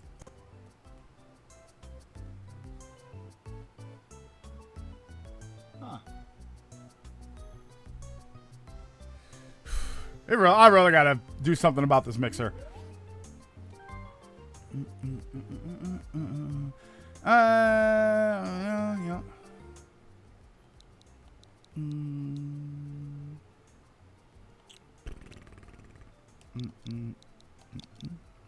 Okay. Yeah, I think it's right.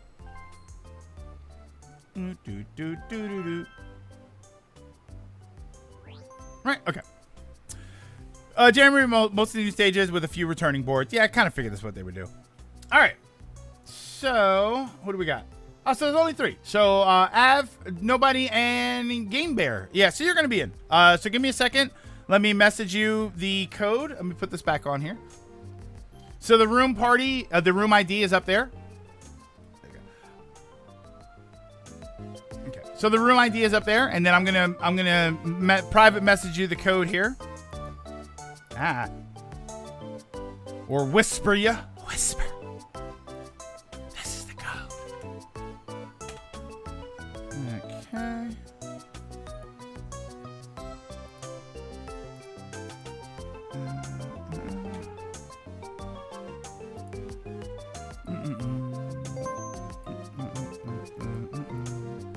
Beep, beep, beep, beep. All right. Codes have been sent, so I'll wait for you guys to hop in. Call it Benji if it's easier. Yeah, I always go by the first thing. Yeah, Benji's the part of your name that stays consistent. So I guess Benji's the way to go there.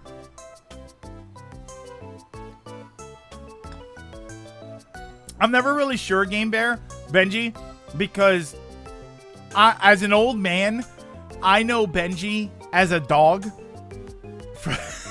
from what, the 80s, maybe the 70s. When the hell was Benji? That was a dog. It was a movie, I think. So Benji, the name, has always been that dog to me. Not a dog, I'm a bear. Yeah, there was I think it was an 80s movie. It was called Benji. And so that's what I think of.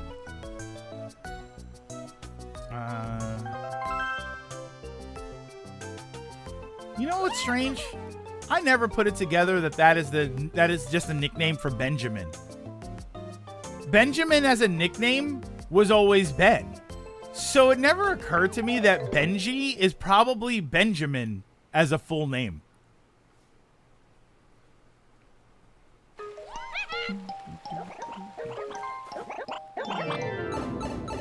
No, that's the sake of telling people you need to buy Sonic Forces to play Generations. Wait, you need to buy Sonic Forces to... So what was that? Benjamin is my name. See? Most folks call me Benji.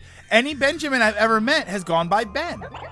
So Benjis were always just felt like a separate name. Yeah, but calling the movie Benjamin wouldn't have hit the same.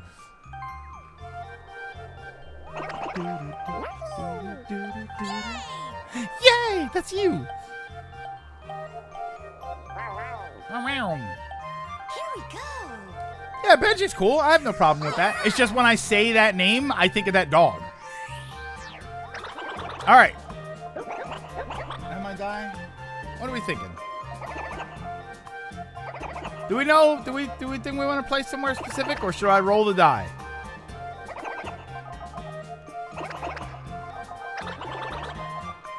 Actually, you know what? I'm gonna do this one because we haven't actually done this one in a while. 15 turns, bonus stars. Yeah, I'll leave it random. That's the random one, right? Bonus star. Classic. That's the random one. There's a slight tan or icon, but they take it away in the game. Yeah, Daisy should be tan in my opinion.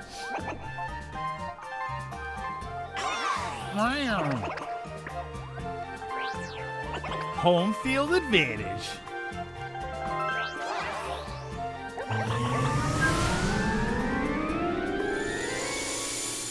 Sega's still pulling the Sonic Generations from its storefronts, but have graciously decided to sell it in Sonic bundles.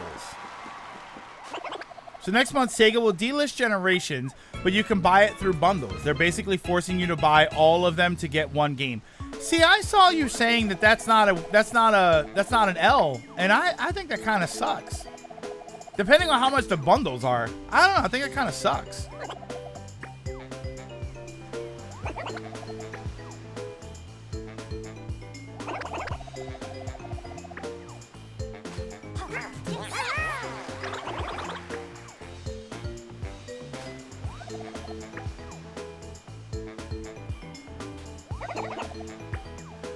Yeah, it's better than it is better than delisting it entirely, and they're not gonna nuke the mod support either, which is good for the devs doing stuff with it. Yeah, I mean it's definitely better than delisting it completely, but at the same time it is all right, we're not gonna delist it, we're just gonna make it so that you have to buy it with a bunch of different things. It's like, all right, come on, man. And again, how much are those bundles gonna be? Is the only way to get the game now to spend $60 on a bundle?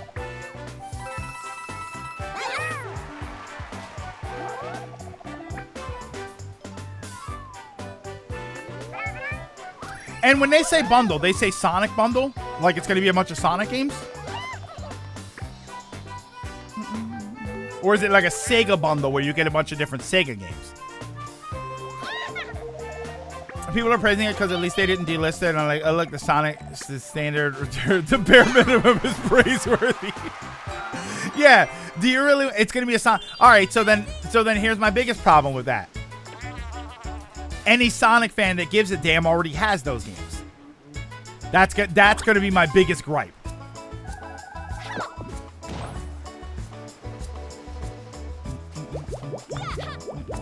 So where's the thingy?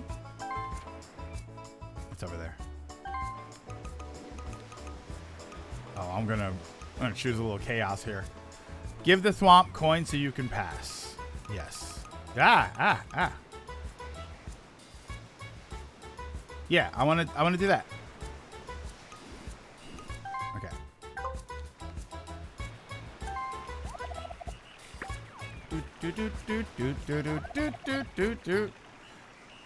The good news is you're the first one who wants to pass, so seems like you can hand it over. Hand over 1 coin if you want to pass. I want to pay. How many coins do you want? 10 coins. I gotta piss everybody off. I gotta be toxic right at the beginning because now no one can afford to get over there.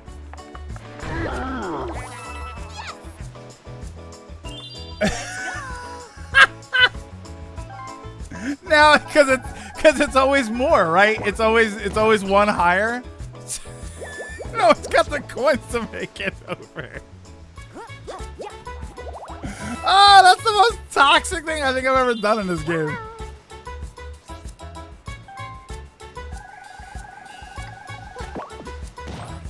Ooh, Steam bundles remove the cost of games you already own. That's kind of cool then. Isn't that within a certain time though, Stone? If I had some of those games from the time that they came out, that's not going to count, is it?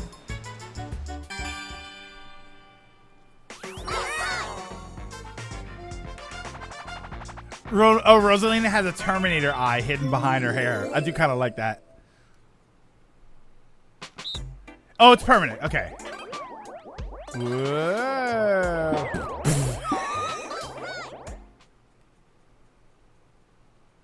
Start. Whoa.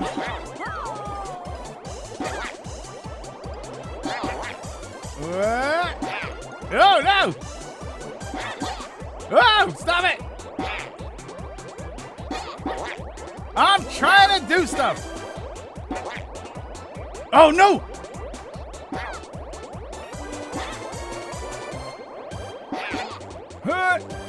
Hang on! No, Stacy!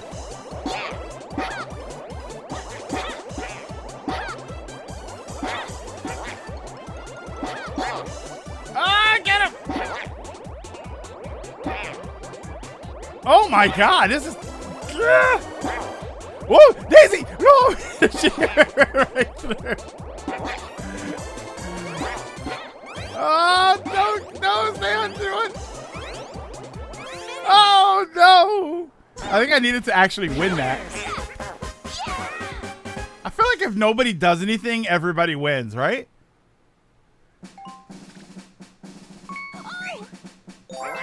Everybody should just not do anything and everybody wins. Boards feel small in this game compared to Super Mario Party. Oh, I don't have Super Mario Party, so. Okay, that's what I needed.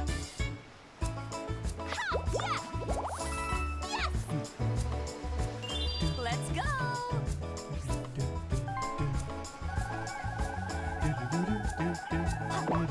Oh, man.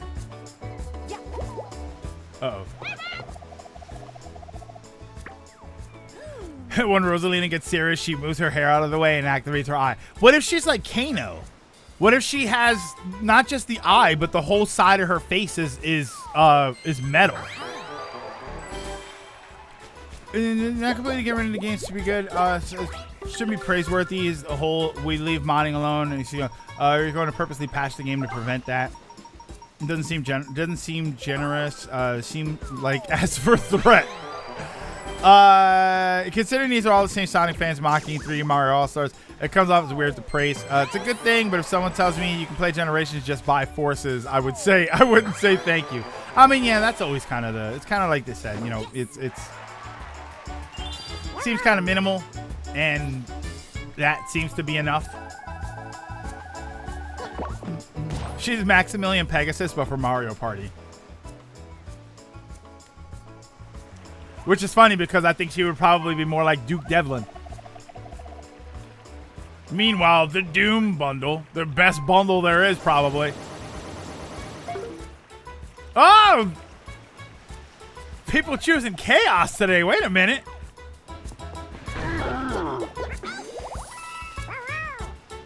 Forces isn't bad. It's just very bland. I can think of way worse bundles than going with Forces. I don't know. It's there are way worse games, but that doesn't make it a good game. Did you get my donation this morning? Oh, I did, Lilac. I'm sorry. I meant to message you about that. Thank you. Lilac donated for Don't Say Anything. Anybody, if you're familiar with this game, Don't Say Anything. Apparently, I'm not supposed to know. Little Misfortune. So Lilac donated to me to get that. I have to figure out what platform I'm gonna pick it up for. I might get that for PC. That might be a PC thing because I don't think that's going to be something that I'm going to play in my off time. Oh, no way my drift just kills me there.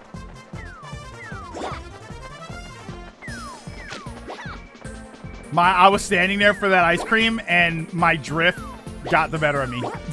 I gotta get a new controller. Ah, no!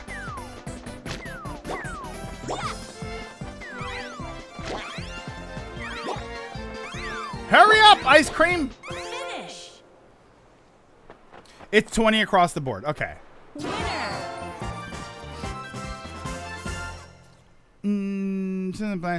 Sometimes bland is far worse than bad. Well, we've said before, like even a bad game can be kind of fun. Middle of the road games are usually not much. They're not enough of anything. That's why bad games you can play and think this is terrible and have a good time with it. Middle games are like, this is boring. I don't want to do this at all. Uh-oh. All right, I have to. All right, Daisy. Get a 1. Oh, no, wait. Oh, it's not going to work. Oh, no. I'm not going to have enough anyway. Damn. But Rosalina's just going to buy it, so. Let's go. I played worse, but also enjoyed worse. I hate that reasoning, because, yeah, it can be fun to riff on something. It doesn't change that its quality is worse than bland in terms of what it is. Someone put a gun in your head, would you rather finish 06 or Forces? The answer is Forces, because it's shorter and not as bad. No, you're right about that, Ryan. That's the thing, is that I get the logic. But realistically, because what I've said is that a bad game can be enjoyable, but once the charm of hating it dies down, you're left with a bad game. A bland game is bland, but maybe you can have some fun with it, and when you play it later, it's probably still going to be bland. A bad game you're going to laugh at, you're going to say, God, these controls are terrible. But then you're never going to want to play it again. That's why 06 is gotta be the weirdest game to me ever. Out of any video game ever, I think Sonic 06 has to be the weirdest game ever. Because within that fandom, everyone seems to admit that it's the worst game, and yet there are people that just play it all the time. And it's so confusing to me. Like, isn't this game terrible? What are we doing here?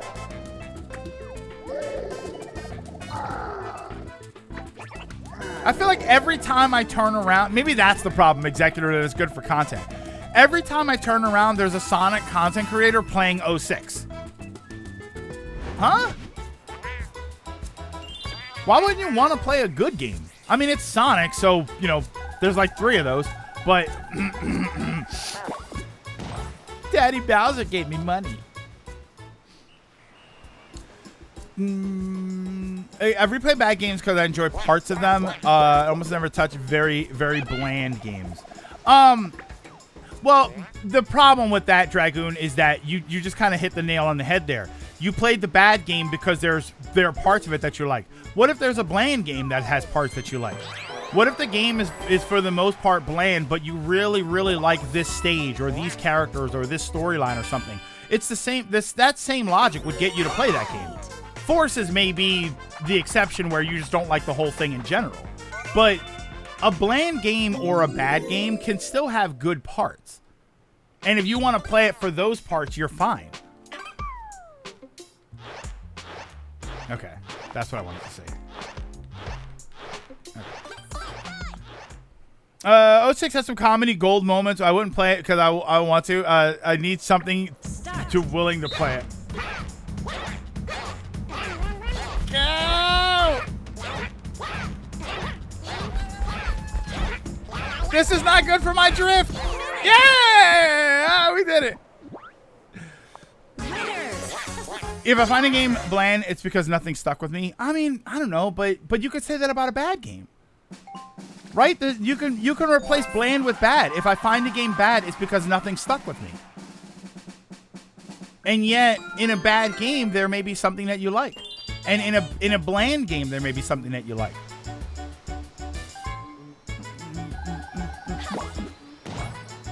Okay, I mean, we're getting big rolls for some reason, but still for free. Who's got the most?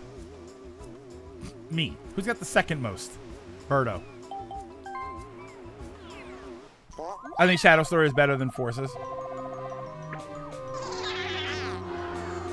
I will never say Forces is objectively worse than 06, but I do rather play 06 because Forces bores me to the core. And there wasn't anything you liked about it. There wasn't anything about Forces that was redeeming in any way whatsoever. I was doing a great review, held at gunpoint. It never happened. It's never going to happen based on how I feel. Well, no, but I get the logic. I don't take that too literally. It's just you get the logic of if you had to play one of them. Oh, here we go. All right, here we go. Hidden block. Watch this. Star. Watch this. Ready? Star. Come on. Let's go. Not gun, but definitely forces you. And to be fair, when you say that with the Sonic fandom, when you say that with the Sonic franchise, it makes sense. Gun to your head, that actually kind of makes sense, right? Isn't that the organization? Sure have a lot of coins there. That nobody. Our coins. Oh, damn it.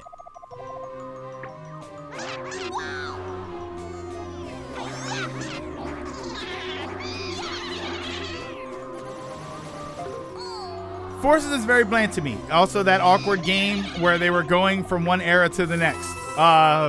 Sonic CD? Yeah, debating if you'd rather watch paint dry or eat a raw lemon. I mean, yeah, that's kind of what's happening here.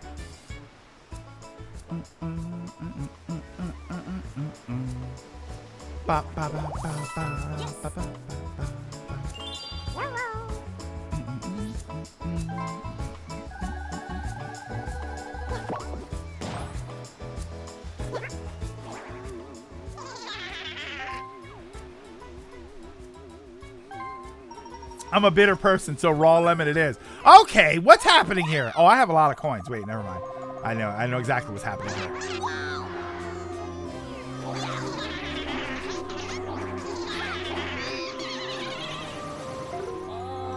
I swear hitting the button means nothing. I'll pull out and play 06 to show someone the game. I would never pull Forces out and just say it's a neat character creator you can get for $5, I guess. I don't know. I still think that I still think the logic is flawed there because in your example, I would pull out and play 06 to show someone the game. So you wouldn't play it on your own. You'd play it because someone wanted to see it. And if somebody wanted to see Forces, you'd show them that game too. You just wouldn't play it on your own. That's why I think it's interesting that you described it as if I was going to show it to someone. Not that I was bored, I want to play a Sonic game. I lost all my other games in a fire. Here are my 2 Sonic games. Forces and 06. I mean, at that point, you'd probably be better off just going for a walk.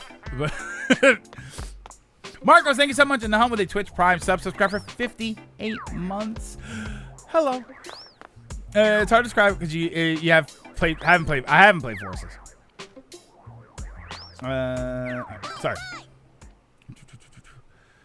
I played 06. I played over Forces certainly. Compared to other Sonic games. Hold on.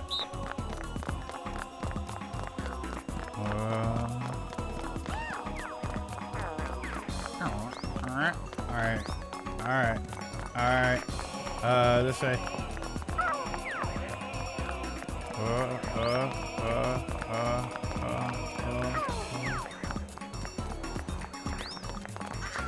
Oh! I've never done that cleanly. That was amazing. Did I win? Yes. Holy smokes, I've never been that clean on that. Now you're overrunning. No, you said exactly that. You said you would play, if you had to, you would take out 06 to show somebody the game. That's what I meant. But I'm saying you've got nothing to play except those 2 games, and you want to play one of them. Which one do you want to play? I mean, you're gonna say 06, but.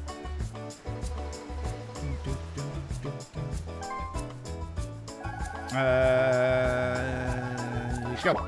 Okay, now here come the small rolls. Oh wait, where's the thingy? Is it back on my side? Still. Oh, it's still on this side. Yes. I said you added to it. I said that's not what I implied. It's not what you implied, but it's what you said. You said that, yeah, you said to show someone. That's what I mean. Is that you said to show someone, which implies that the only reason you're playing it is because someone wanted to see it, so you're showing it to them. That's how I took it. That's how I took it. But yeah, but that's what I'm saying is that not for a purpose, not because you wanted to show someone or because there was a specific part that you like. Because if there was a specific part that you like, you just keep a save file right near that part and that's all you play. If you were going to start the game from the beginning, what would you want to do? You know, let's say the part that you really like is 8 hours into the game. I don't want to play 8 hours into the game to get to one part that I like. I got a save file for that. When you start at 06, you kind of have to meander around just to get to a level. I would recommend someone pick up 06 and I would play it. To be fair, I said afterwards, I wouldn't do that with Forces. Yeah, Forces bored me so much. Yeah, I get it. But that's what gets me is that so many people choose 06.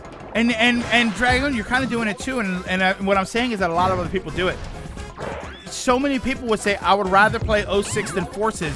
Yet I feel like most of the fandom agrees that 06 is the worst game. That 06 is terrible. Like you're saying it yourself.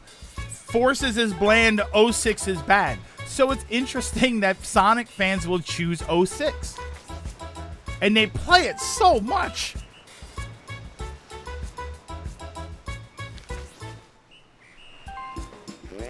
Okay, I don't really get that part. Can I show him something interesting instead? Mercy Kitty, we need Daisy in mainline games. Give her something else to do.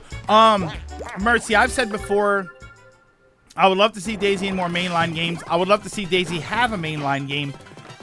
I would love to see Daisy have some kind of beat 'em up. I think a Daisy beat 'em up would be a ton of fun. I think that would be really good. Or at least like an action platformer. I think that would be a lot more fun. I think a Daisy beat 'em up, where you defend Sarasa Land. Oh, I love this game.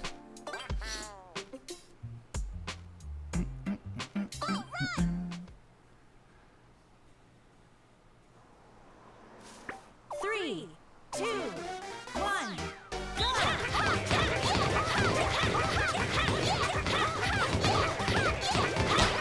Woo! Finish! Yes! You said you show 06 but not play it. I didn't say it there. Everybody said I'd play 06 over Forces. Oh, well, no, I'm saying that you were getting it just because you were going to show it to somebody, but you weren't going to actually just play it just to play it. That's what I meant. We're gonna move on because I think we're misunderstanding each other. Princess Daisyland. Buying Forces day one was the biggest Sonic regret. Poor Birdo doesn't even get a time. Thunder Thumb. Let's see here. Oh, it's on the other side again. You guys. Oh, it's on the other side. You know what sucks? There's no store. I need it. The store's on the other side.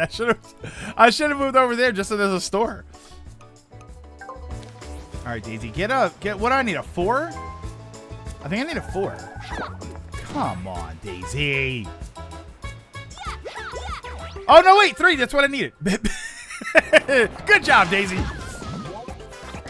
Instead of that Guigi, could have been Luigi and Daisy. Yeah, come on, Luigi and Daisy saving Peach and Mario. Come on.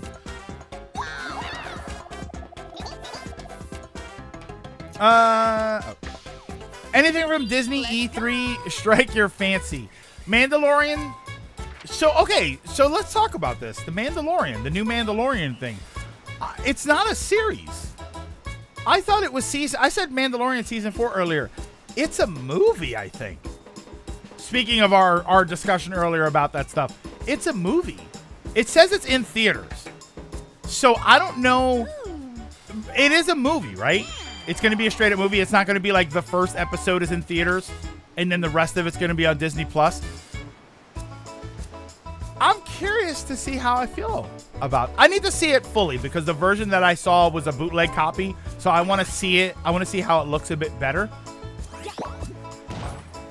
Yeah, some of the movie of a show. I never thought Disney had an ending to make movies again. Yeah, so, and it said in theaters. So I'm curious to see how this goes. I'm curious to see how this plays out. And I hope it's not the end of The Mandalorian. I definitely hope that's not what they do. Though I wouldn't mind Okay, that was the most toxic thing ever. Right there. Buying the star and then moving it so I can't was just mean. It's just mean.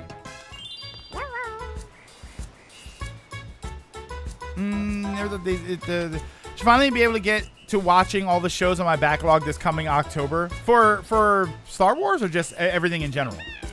Yeah, you started. I didn't start anything. I probably choose a game that at least gets something out of me rather than one I feel kind of numb to. Have you watched any new Star? No. Sims, all that stuff is on Paramount Plus, and I don't have it, so I can't watch any of that stuff. Yeah, you did. Stop lying. I didn't watch Star Trek. Did I say Star Wars? Star Trek stuff. Yeah,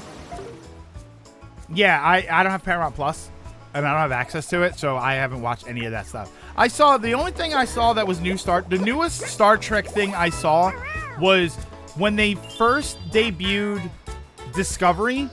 They showed the first episode on network television, and I think like regular channels and stuff.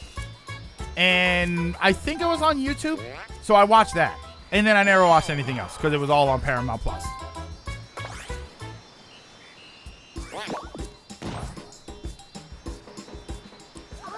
I like the idea of Daisy being anime strong. I could have had her with Luigi breaking down walls and stuff in Luigi's Mansion. Yeah, I think it would have been a lot of fun to put them together in a game.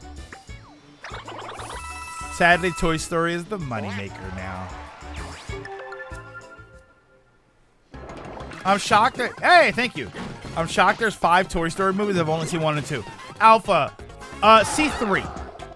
P.O. The third movie I thought was very, very good.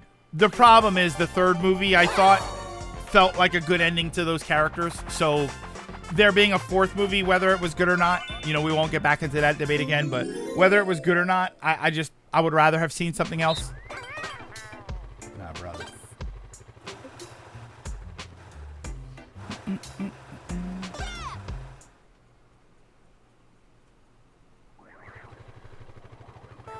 Where am I? Start. Whoa. Whoa, oh no! Oh, Daisy! What? How? No! I did that. I think a comment where she asked Bowser if he's afraid to spar with her. I remember suplexing him and goes, honestly, yeah. For me, my favorite Daisy thing like that was the one. Oh no. No, no! It was the one where, and I guess it's probably related to the same thing, where Daisy and Bowser are kind of, they're not friends per se, but they're definitely not enemies. And it's because, like, it's kind of why he doesn't invade Sarasaland, because he tried one time and she beat the crap out of him. So they kind of became friends in a way. I like that. I like that as a concept for the two of them.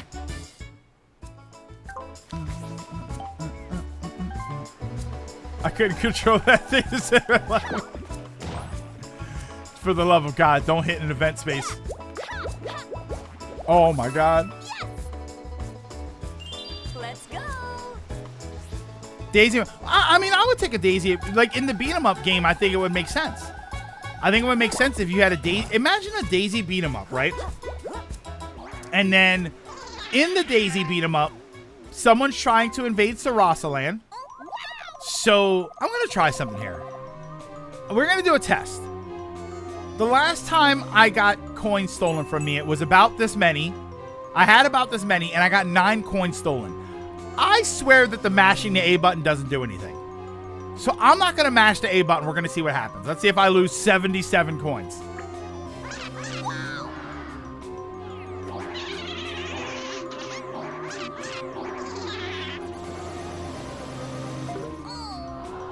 It does nothing.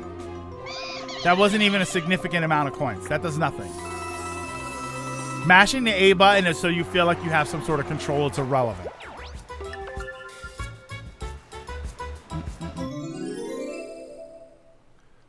Yeah, Daisy doesn't need a military when she has those hands of mass destruction. Daisy and Wario. No, I wouldn't want a Daisy and Wario beat 'em up. Start. actually, Daisy and Wario beat him up. No, I would just want something's invading Sarasa Land, so she like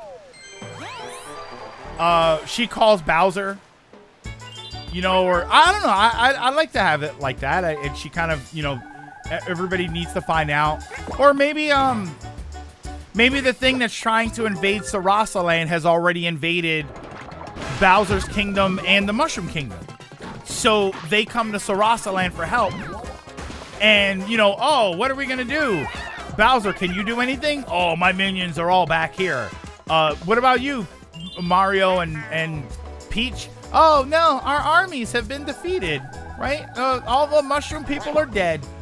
So what do we do? So then Daisy says, well, I'm going to do the same thing I always do, which is handle this myself. And then they decide to help. And then now you've got a Mario beat 'em up. And then you could throw in Wario and Waluigi. You can say that they ran away from whatever the problem was, and they showed up and said, hey, we want to be here too. This game is fine, but it just takes long. I'm gonna say it's because I used to work in because used to work in Mario. How I used to work in Mario Party. Yeah, Greg just wants a Daisy game. Absolutely. Uh-oh. Crap. But is it bland or is it bad? What, the Daisy beat 'em up? No, it's terrific. All right, we just have to distract Rosalina so that Yoshi can win. Damn. Wario and Waluigi are trying to steal crap in Sarasa Land, and Daisy catches them and out of fear, getting their ass beat, follow her. I kind of like that. I don't know. I think that'd be kind of cool. I just feel like a Daisy platformer would be a bit plain, and it would have been nice if she showed up in the Princess Peach Showtime game. I think that would have made sense, which I don't think she does. Come on, give me a 1 or a 2. I'll take a 3.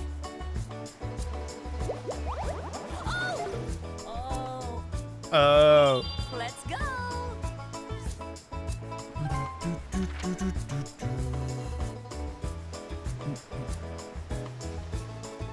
Daisy getting a place like Wario Land 4. See, I never played Wario Land 4 or Shake It or anything. I mean, ironically, I feel like, and again, I guess this is headcanon. This isn't really, I don't know if it's not verified by Nintendo or whatever, but I feel like all of the sports games, I got one for you. I got one for you. Here you go. Here you go. You ready? Here we go. Since we're not getting Olympic Games anymore, every 4 years, Daisy puts out the Sarasa Land Games. And that is your Olympics game. It's not going to be Sonic. I mean, it can be. You can do that. You can, if you want to license out. That was the best one ever. You can see if you want to get other characters, if you want to turn it into that sort of thing. But the Sarasa Land games, and it's Olympic style events, but it's a Sarasa Land theme game. There you go. Because you're not going to get Olympic games anymore. If that's a star, come on. No way. Is that a star? Let's see.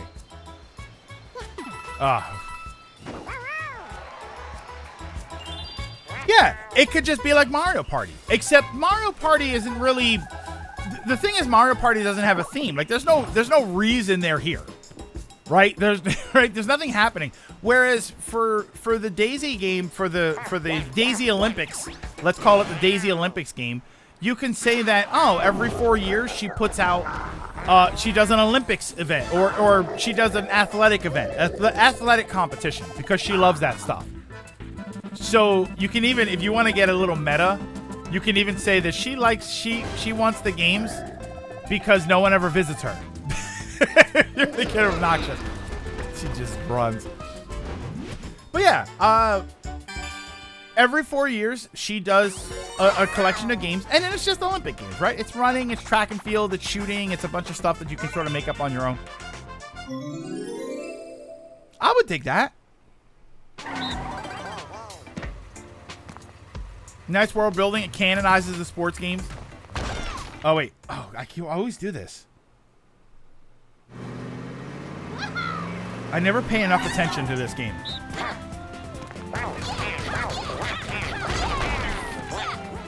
Okay, here we go.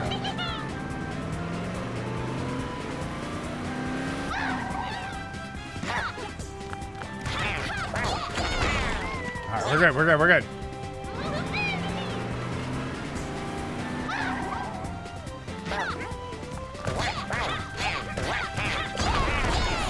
Oh, no, sorry. Oh, my God, Daisy, turn around.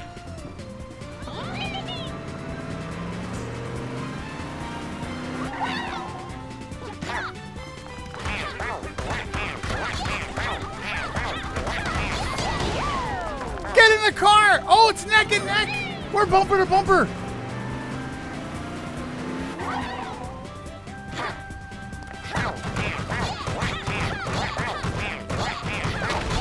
No, no, they did it first. No, they're ahead. No, they were so slightly ahead. I would have thought of Smash Olympics before. See, you can't call them Olympics. That's the problem.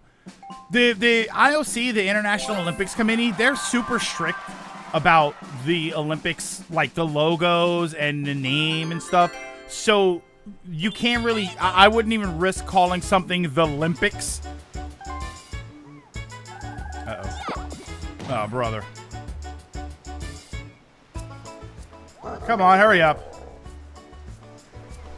Give me my rock floaty.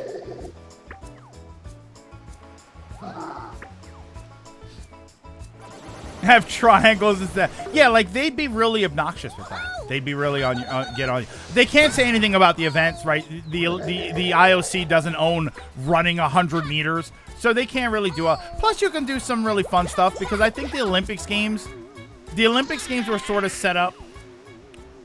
I'm gonna do random. Everybody's close enough. Of course, I did that. But yeah, but then you can have like your own versions, you know. Bring you know who should be in the Olympics games, in the sports competition games like that? Where's the guy from Duck Hunt? Remember when you did this the skeet shooting? No, not Duck Hunt. No, that was Track and Field. Track and Field had the guy that you actually saw.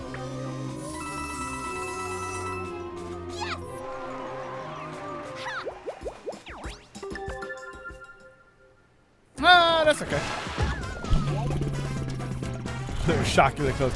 Mario Party had themes depending on the game for a while. Mario Party 1 was competition, 2 was theme parks, 3 was storybook, 4 was birthdays, 7 was world tour, 8 was carnival games, and DS was shrunk. Let's go. Yeah, they don't like having their stuff used. My Super Mario Party, when you get a hidden block, it had a prize wheel, so you could see the star chance as it spun every time before you hit the block. Yes, I don't want that. No, I was the original Duck Hunt game had clay shooting, which was like skeet shooting, where the things would fly off and then you shoot at them. I was thinking of the original Track and Field for the NES. That had a skeet shooting game, and you could see the guy.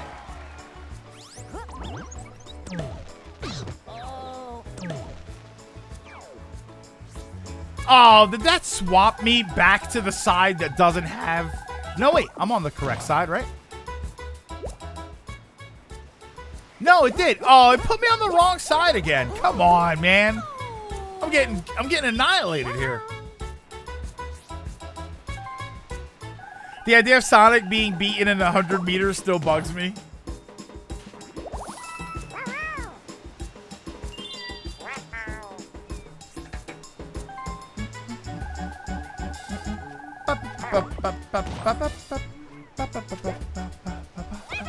Yeah, this game has not been good for me.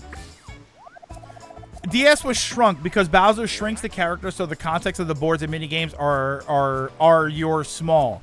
One of the minigames is running away from a vacuum cleaner. Okay.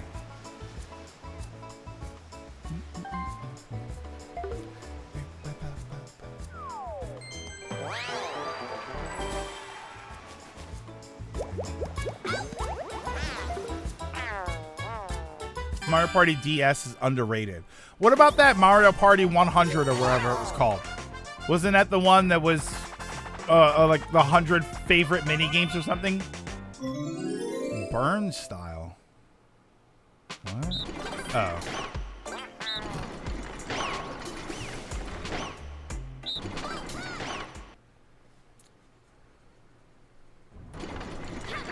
Start. Oh, come on! No way!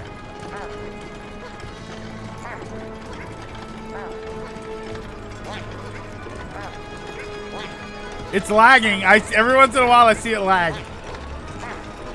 Woo! Wow. I don't think I've ever seen that go that fast. Winners. Fun collection. Fun is a collection of games, but without boards, it lacks staying power. I pre-ordered the Jamboree at GameStop the other day, just trying to pay off certain expenses before my Cancun trip.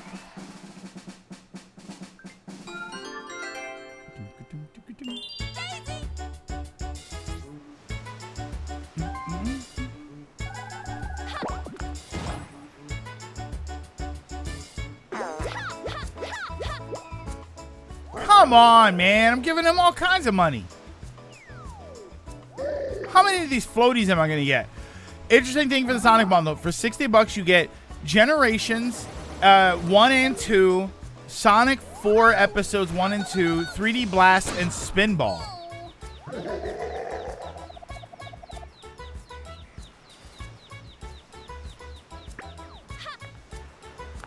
You don't get Origins? Why would they give you Spinball and 3D Blast and not just give you... Shouldn't they just give you Origins? I get why they don't give you Mania. That's a good game and they want to keep the good ones separate. But why wouldn't they give you Origins? I feel like just throw that in there. Right? Feels weird.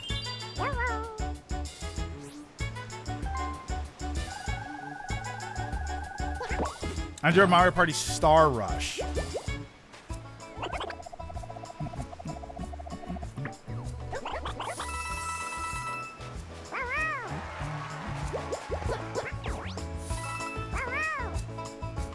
Uh-oh. Wait a minute.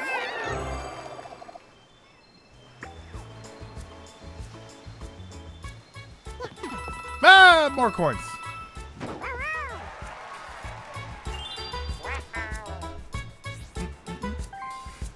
Skip 5 and 6. 5's theme is Dreams. 6 is Day-Night Cycle. 6 had day-night variants on some minigames. Oh, okay. That's kind of interesting. Yeah, you see what I mean? You want this one thing, buy this other junk you wouldn't buy. See, and that's the thing, AGM. Like, that's definitely true. That it's probably a bunch of stuff that I wouldn't want to buy. My problem is, if this is something that you care about, if you care enough about this to say that's so unfair, I do kind of feel like you're probably a Sonic fan, which means you already have half of those games at least. Like, what hardcore Sonic fan doesn't already have Adventure 1 and 2? Those are the quintessential 3D Sonic experiences. You know, Spinball, I love Spinball, but you know, some people feel that way about Spinball. Like, yeah, I don't know. That seems kind of weird. I've always had the same problem with when back in the old DVD days, back when people gave a damn about DVDs. I always had that problem when the series would end, and then they would do this big elaborate collection. And I would always think, but if I was such a fan that I cared about having that collection, I probably own all the DVD sets already. So I'd have to just buy everything again. And I don't want to do that. Spinball was fun, but I'm bad at pinball. I mean, it's definitely different than normal pinball. Oh, wait. A, B, and C. Okay. Okay. All right. Here we go. Here we go.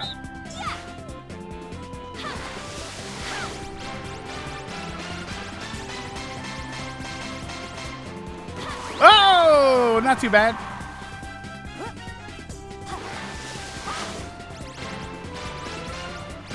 Slow down. Try to distract.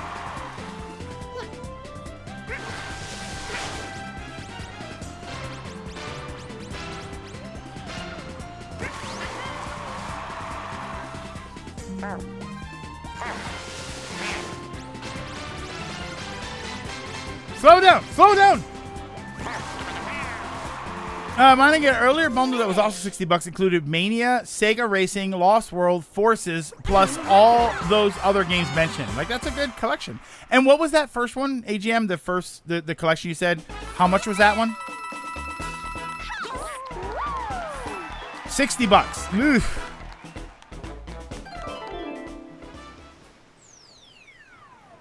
Yeah, and that, you don't have to buy them. It's a collection for people who held back and waited for them to release all those episodes in one box set. But you always get a cool, Marco, just talking about the DVD thing, but you always get a cool display. That's the thing, is that you always get some sort of really cool display box or something that it's, you know what I mean? It's like a statue with it, or there's something, and it's like, but I don't want to have to buy everything again. Now I'm going to have 2 sets of everything except the last season.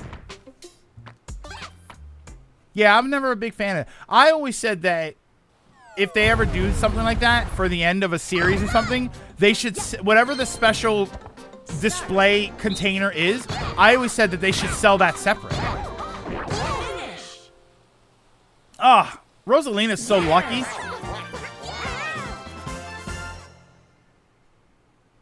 Rosalina was very lucky right there. I was jealous of Rosalina. Kind of felt about Mario All-Stars on Wii. It's just a bunch of NES games, but like it sold stupidly well because they were made neat. I don't own an NES anymore. Plus, it came with a history of Mario art book and music CD, and that's different because yeah, maybe you don't own an NES anymore, so you don't have a bunch of that stuff. But this is on PC. You can get those games on PC. You get them from the same storefront. I don't know. But yeah, that was always my gripe about old DVD sets when they used to do that. Because maybe I want to buy, you know. Wait, was that me? Victory for Birdo is assured. No way.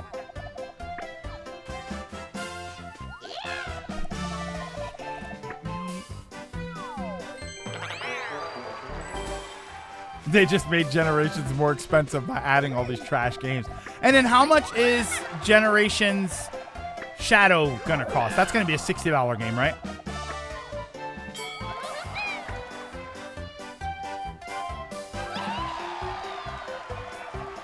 Yeah, it's always the OG All-Stars, not All-Stars plus World. That's always kind of weird too. I think 40. Okay.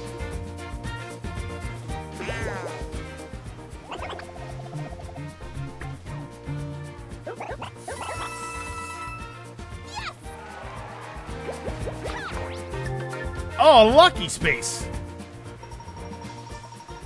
Can I get an item bag? Item bag. I'm killing it on coins, but I am getting nothing. I haven't gotten any items. I think I landed on the event space once, and that's it. I made a bad decision at the beginning of the game, and it's been downhill ever since.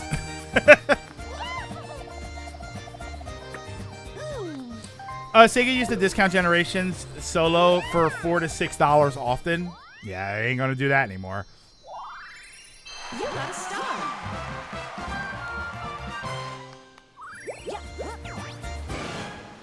Uh-oh.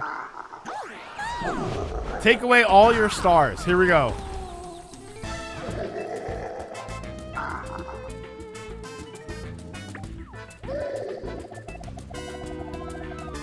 Catching up on the D23 moments, those 7 dwarves look repulsive. Yeah, we were talking earlier about them, Marcos. Marcos, I had no idea that they changed the dwarves. I didn't know that they made them regular dwarves now. CG, but they definitely changed it from what it was going to be. And I didn't know that they were going to do that. Uncle convinced Bowser to steal Rosalina's star. Because we're friends. Because Daisy and Bowser are friends. Easy come, easy go.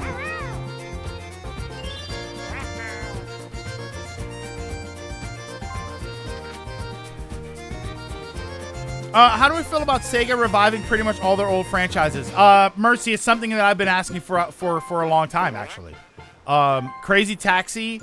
I'm worried about Crazy Taxi because I think Crazy Taxi would work well as a sort of character creator where you make your own, you design your own cab and your cab driver, and then you have a sort of not massive open world like a Final Fantasy 14, but what if you had servers that had 20 or 30 or 20 or 30 people on it, and or you could just do multiplayer, just do 8-player map multiplayer, and then you all drive around, right? Crazy Taxi, where they're going after each other, I think would be awesome. They're doing Shinobi, right? They are doing Shinobi. Shinobi be interesting. I'd be curious to see what they do with Shinobi. But I mean, Jet Grind they technically already brought back. What are the other ones? It's What are the other ones? Because they're not saying Jet Grind or Jet Set, right? Jet Set technically already came. No, Jet Set didn't come back. It was Jet Set. Okay. I'm thinking he came back, and I'm thinking of Bomb Rush. Wow. All right, so the blue ones go around. Okay. Golden Axe. Yeah, Golden, like, that's great. I think that it's awesome. I was very happy when they announced that. It's something that I've been wanting to, and I think that that's something that everybody's been wanting. How many of these companies have old franchises and people say, why aren't they using this franchise? This is what it looks like when they use that franchise. Damn it.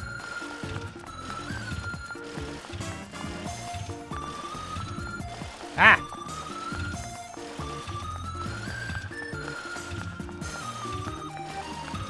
Uh-oh. Damn it. I went the wrong way. I mean, I'm almost winning. You'd better hurry up. No, don't go that way. Don't go that way. No, don't go that way. No, I think I do the same thing every time. Yeah, we're getting both a remake and a new game. Hey, Mr. Lot. Hercules Taxi, they're remaking the first one, then making a new one. Are they really? Apparently going to be some kind of open world online competitive game. Yeah, I like that. I think that that's awesome. So what is it? It's Crazy Taxi, Shinobi, Jet Set Radio. Someone said Vector Man. I don't think it's Vector Man, right? What were the 5 games? Rumors are Sega has had issues getting testers to enjoy it. Oh, that's kind of weird.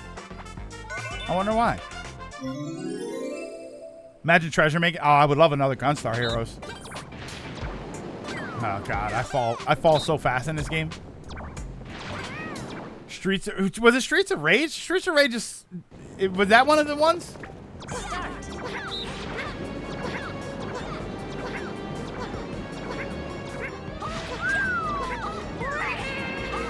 Oh my God. Oh no! What?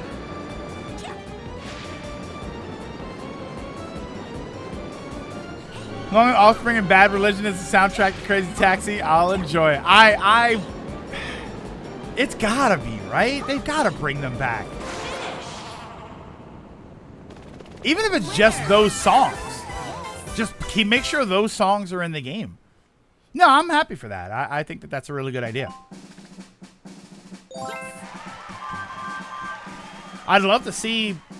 My only problem with it, Mercy, is that some of those games, I am curious. Like Golden Axe, for instance, I feel like unless you show me some really good proof of concept, this one.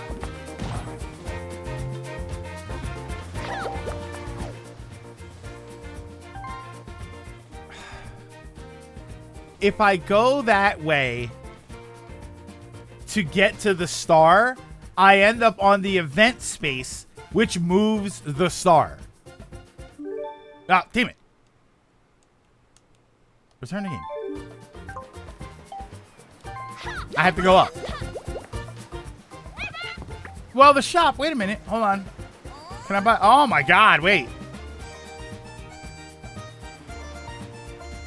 What turn is this? Let's just buy this.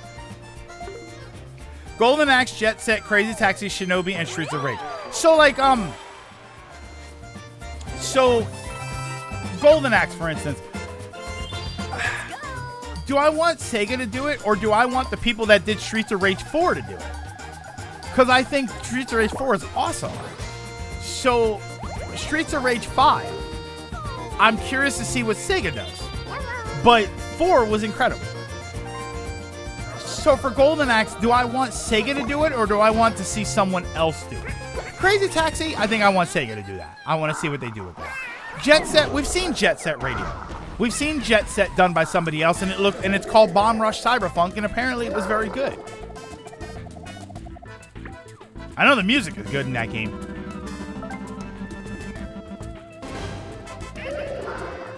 See, I don't want, and that's the thing, I don't want Streets of Rage to go, oh my god.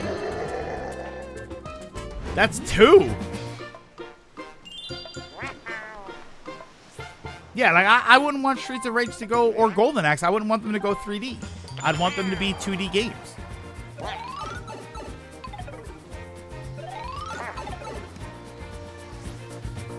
Yeah, how come Bowser gets to have 2 stars? But that man has 2. Apparently, the random nature of the game was seen as unfun when trying to compete, as well as having all players affect performance. But they seem to be trying to get that to work at least.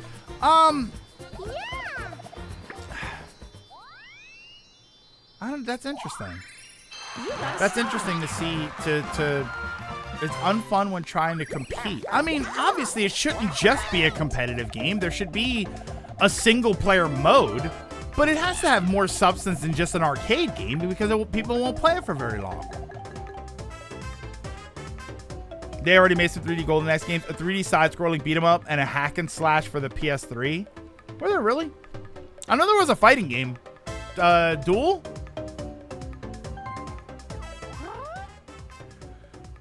Last time Streets of Rage became 3D, it was called Fighting Force, and that game was bad.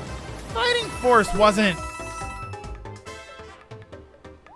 Well, there goes the rest of my coins. The issue is, again, according to rumors, Sega wanted to be online focused, so they need gameplay loop to translate. Yeah, like you can have online focus, but you also have to have single player stuff. That's why there's nothing wrong with being focused as an online game, but it needs to have a robust single player experience. I gotta press start. There we go. Golden Axe Beast Rider was so bad it killed the franchise. Fighting Force 1 was fine. It's 2 that is not good. Ready?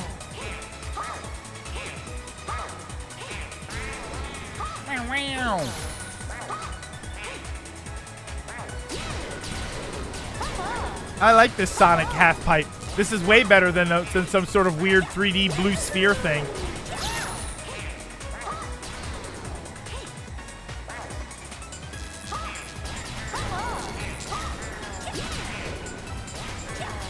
Finish. Winner. They don't want a solo mode for Crazy Taxi, allegedly. I don't know why. Why wouldn't you want that? The arcade experience doesn't translate well to home for the longevity of a game when you're not putting quarters into a game. River Raiders. Yes. River Raiders. Everybody wins. I sit on the blue sphere side. I don't like the half pipe. I couldn't stand the blue spheres. Start.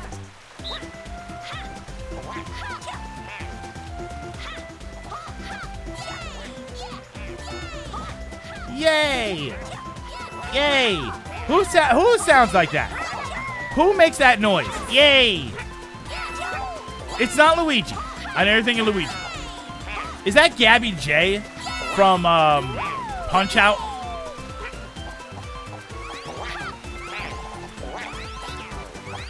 Isn't that Gabby J? Finish. That's crazy that you can win that badly. The sequel to Crazy Taxi should be called Crazy Uber. Dude, Crazy Uber sounds great. Crazy Uber, and then you fight, your competition is Lyft drivers. Oh, that's awesome. And then every once in a while you run somebody down that's using the, what's the bicycle one? The bike sharing? Every once in a while. You crash into someone doing the bike sharing. What is this? Turn.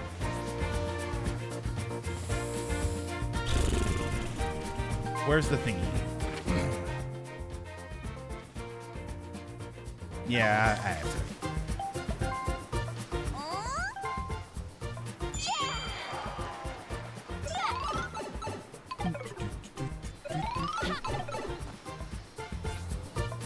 That sounds like Rogue Trip. Wow, Rogue Trip.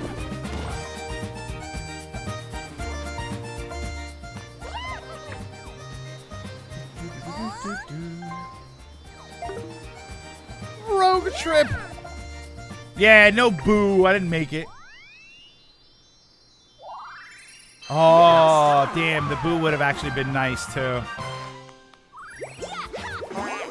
Oh, my God. Wait. It's the three-way I've always dreamed of.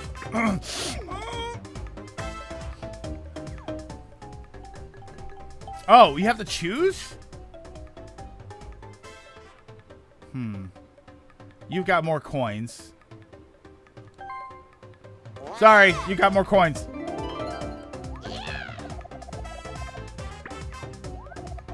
Okay, Daisy, how many coins will you wager? I mean, I don't think I'm going to be able to buy another star. Here's the problem.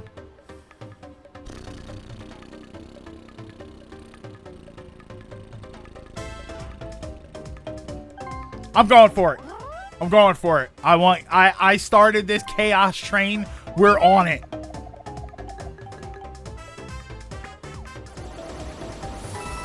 I started this chaos train from the first turn. We're on it. All right, controller drift. Don't fail me now.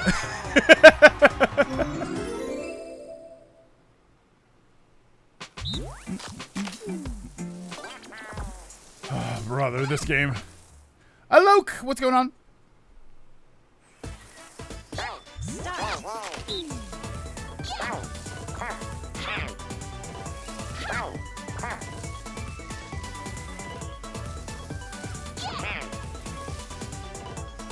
Oof.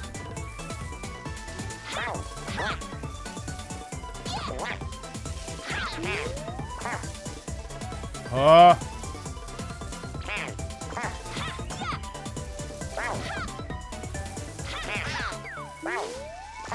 All right, patience. Patience. Patience. I need this. Woo! Winner. Don't need stick for this one. The dream is Sega wants to be online with shops and IP, as well as season passes to drive money to the game.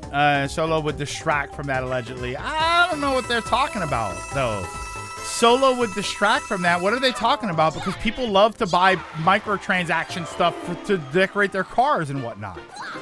I think they're off on that one. Listen, as much as people hate microtransactions, myself included, I always defend microtransactions for the simple fact that if you don't want to spend it, don't spend it. But people like to spend it. They like buying that stuff, man. You tell somebody that 50 cents they could change they could put the little hood ornament on their car. People will do it. All right, I'm still gonna hit A, even though I've determined it's irrelevant.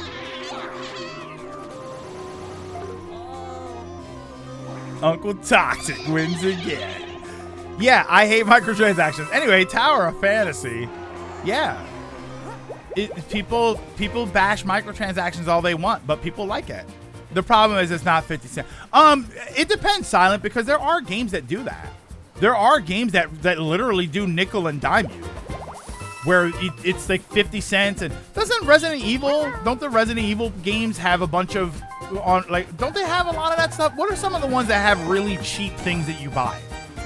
There are some of them that have it. I think Rocket League has a few things that are only 50 credits, and the credits are basically pennies. Usually credits are like pennies. So I think Rocket League every once in a while, I think it has some stuff that's 50.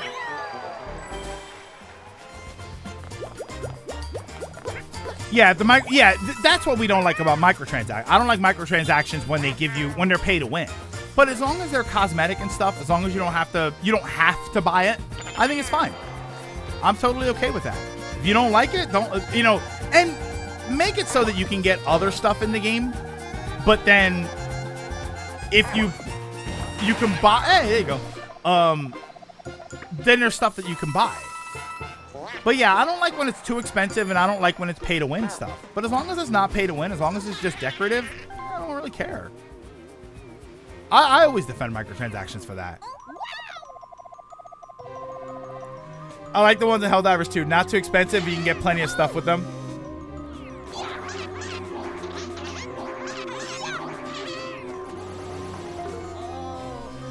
MTX sounds like a sports bike. In Helldivers, you get premium currency in regular game. Yeah, and you can also get it in regular game, which again is sort of like the other thing. That's the I always defended Fortnite for that, and other companies have done that too, where you pay for the first pass, and then in the pass you get enough points to buy the next one, and so on and so on. So you don't ever have to actually pay for a bunch of them. I'm always okay with that. Like at first, I started to move away from MTX lately, even cosmetic ones. I just don't find it appealing to buy cosmetics. I prefer getting cosmetics through. I'm the same way. I mean, it started to feel very against them. I'm not against it. I move away. I mean, I move away from it just naturally. I don't really pay for anything. But some of that stuff is really expensive. That's my bigger complaint. It's kind of funny, and I know I'm about to piss off a couple of people here. But it's kind of funny because people complain about, I don't want to pay 50 cents and $1 for these microtransactions. I used to be able to win it through the game, and they say all of this stuff. And then you look at something like Final Fantasy XIV that everybody praises for everything that happens in that game, and you go to that game's store, and this stuff they're selling $30 mounts. It's like, isn't that a bit high? Seems a bit much. And then I saw there was a thing. Somebody was talking about WoW, and they were saying this is the kind of stuff that killed WoW. And they were showing WoW has a store like that where you can buy a bunch of stuff. And then they showed the WoW store, and it looks exactly like the Mog Station store for Final Fantasy XIV. It looks exactly like it, and I'm sitting there thinking, it's wild that people would say that this is what killed World of Warcraft. And there's another game with a store that looks exactly like this, and that game is doing fine.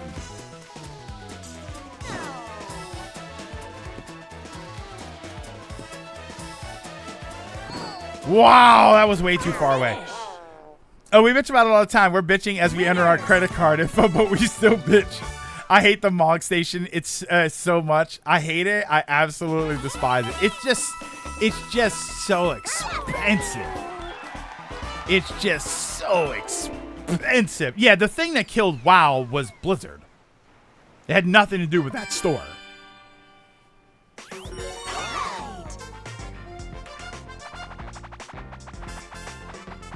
I think what helps Final Fantasy is that it's all collectible stuff, but isn't it all collectible stuff? Collectible in hard quotes? Oh, brother. I was getting there quicker than games push them way too hard.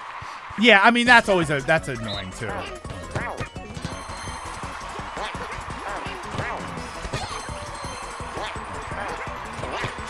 Oh, Daisy, you jumped out of the way of that one. Come on!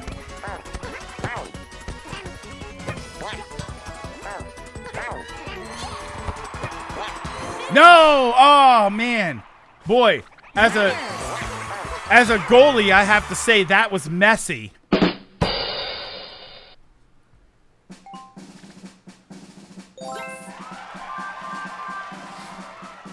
I hate the Mog Station mostly for how weird it is. If anything, the cosmetics from the Mog Station is garbage. Rather, the stuff from playing. Hold on. Come on, that was good and you know it. That was good and you know it. You're about as good a goalie as I was back then. All right. Here we go. All right, this is good. Who's got... Oh, I got to do it to you. Yup. Gotta do it. Sorry. Sorry. Benji. Imagine that's the most toxic thing you do. Just take Benji's. Mog Station and Lodestone are very Japanese built, while Japan is ahead in tech. Their online stuff and web pages are actually behind the West. Yeah, they're not. It's just not. It's not even the layout of the thing. It's just it's the existence of what it is. Do that and I'd rage quit. But Benji, I want my sub back. Here, I'll give you a chance to fight me for the star, or fight me for my leftover coins. Here, I'll even. How many coins will you wager?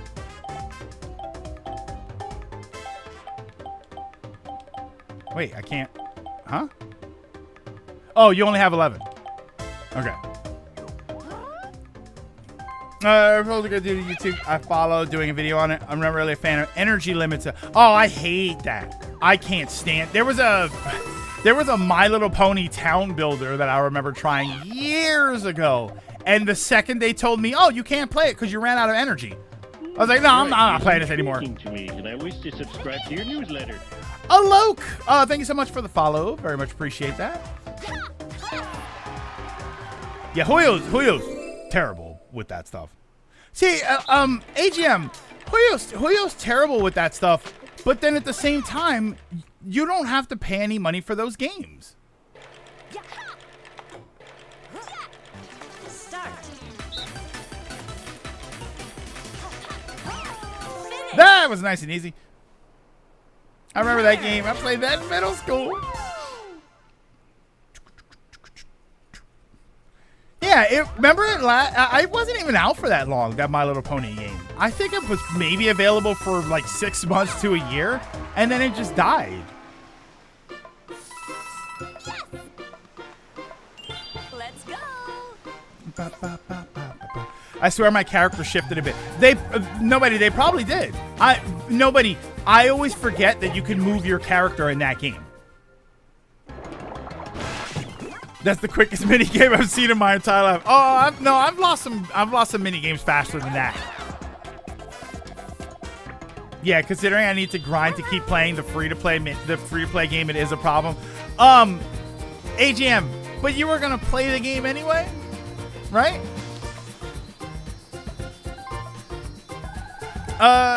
Hey Greg, how goes party? Passed out, woke up. I mean, that's always a CT. As long as you do the second part, that's okay. You don't want to do just the first part. Right? You don't want to pass out and then not wake up. Oh, karma, I get it. Gotta stop.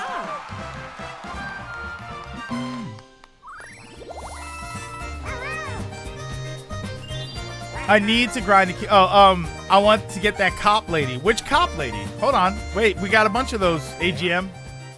We're not. Are we talking? What the hell was her name in Streets of Rage 4? Estelle? Was her name Estelle or Ethel? What was the buff cop in Streets of Rage 4? Estelle. Yeah. Now we're talking.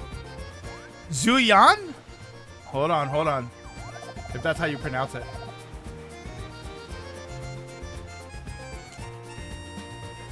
Zuyan.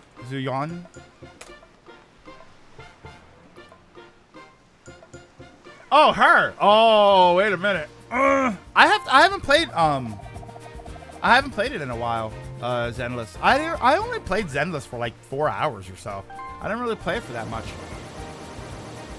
I mean, buff, right? We're like buff. Buff. We're playing fast and loose with the word buff there. Fastest minigame is dodge, bomb, and MP5. You only need to hit one opponent once in a game of dodgeball. You say MP5, and I'm not thinking Mario Party. Sad part. I was enjoying the game until Hard said, "Yeah, stop playing. No more fun unless you pay for." Yeah, that's what happens with those games. It's kind of frustrating. I love Zenless because it has Ben. That's all I need. Oh, okay. Yeah, me with MP3 and MP4 is technically right. Yeah, MP5 is like, oh yeah, let's play some MP5. All right, I'll use the growl. I'll use I'll use the AK. You play the MP5. Actually, that's crazy. I would use an MP5 myself. No, Daisy.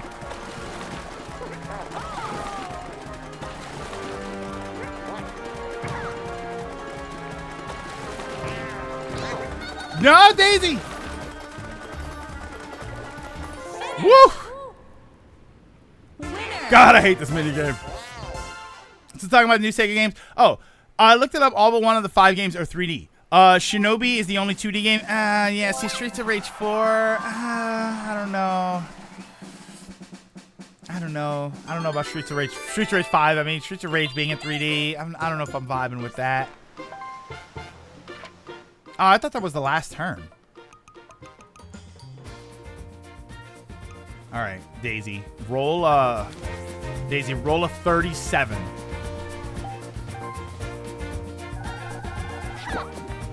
Really? Whoa! Hold on a second here. The whole thing's blown wide open. Uh-oh. Hold on a second here. Everything's about to change. Dance time. All right. It's gonna be Yoshi. It's gonna be Rosalina. Both have 2 stars. One of them has 82 coins, and the other one has 0. Go! That's not gonna happen. Nothing changes. Nothing changes. That was anticlimactic. Let's go. That was less than exciting. It says more games besides those 5 are in development, so Rystar fans, hold on to your hats. I'll send all the screenshots I can. Oh, okay. Yeah, I don't know if I remember seeing screenshots for those games. Yeah, put them on, put them in the Discord if you can, Carlos. If you're on the Discord, can you put them in there? Thanks, Daisy, for wasting everyone's time. No problem.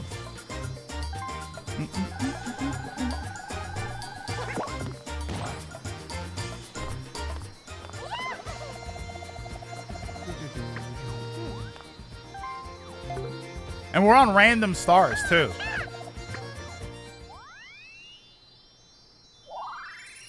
You got a star.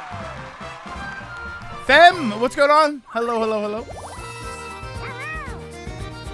Oh, which just follower forms. That's just standard stuff. Stream topics is for stream topics specifically, so just follower form. That should be fine. All right.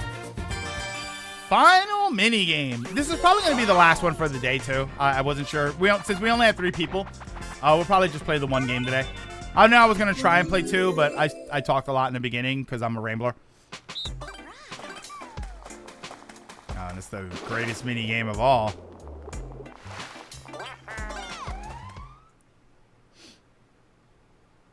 Start.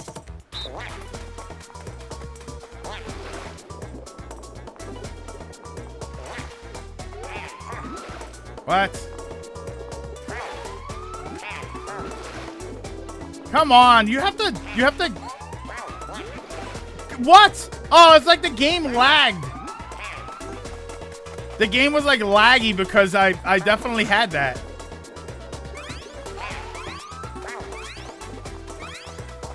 You have to be on them for too long. Winner. I will. I'll try for next. Yeah, we'll just do another. The next time we'll play another game. Maybe depending on if we have people, maybe we'll do it again next week. Because I know normally we switch it up, but since we're only doing 1 this week, maybe that's what I'll do is we'll try again next week. Who the hell is Rich Bonus? Oh wait, who's that go to? Does that go to me? Come on, let's go! I mean, yay! All right. Eventful bonus. Is this Yoshi? If this is Yoshi, I lose, I think. It's Rosalina! Oh, I'm sorry, Alok. Yeah, we're only just doing the 1 today. Normally I try and squeeze in 2, but I also talked a lot. Yay! Wow, considering how bad I was doing for that game, that's crazy that I came back in the last 2 or 3 turns. You are a superstar. I'm the best! And you know what else? I'm very humble. First place. I knew you had it in you, Daisy. You managed to clinch the win while pocketing plenty of coins.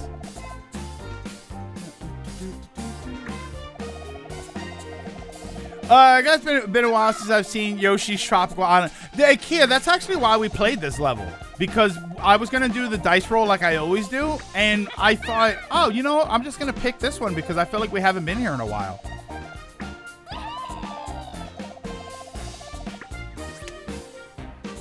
All right, what do we got? So let's see here. I had 360 coins. Wow. I came full circle.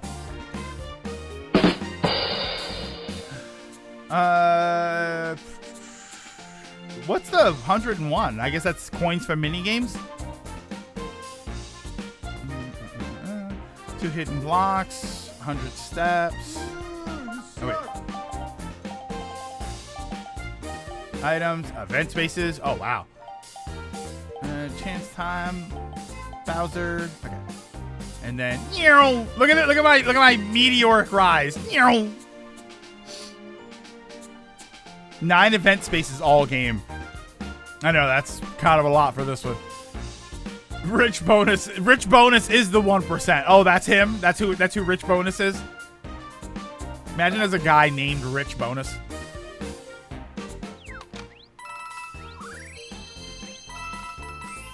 Yay! I have coins to do nothing with.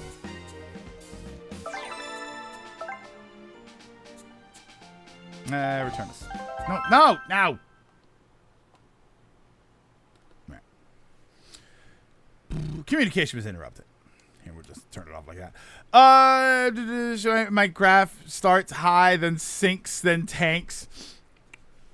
Yeah. So that's gonna be Mario Party for today, but. Except for sort of a little Rich Bonus. I mean, no, Alpha. That's what they do. That's the Rich Bonus. Yes, that's what they do. That's exactly what they're doing. Correct on that one. Yeah. So that's gonna be it. So thank you everybody for that. We'll stick around for a little. I don't know if I have anything else, but what is everybody's? Let me ask you. What is everybody's plans for the rest of the weekend? What are you gonna be doing? What are you gonna be playing? Let me say that. That's more accurate. What are you gonna be playing?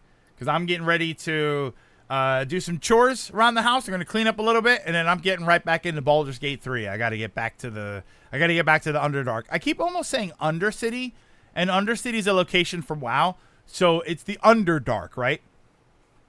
I'm planning to finish fine. Oh, Dragon, I asked you before. I didn't see your answer. Did you get all the characters in 6, or are you missing the last 2 characters?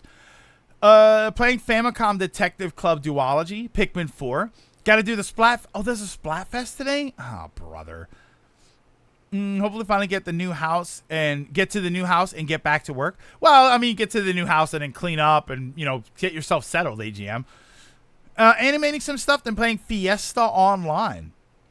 Playing the Splatfest there. Did you have sex with the bear? No, I haven't. I got him.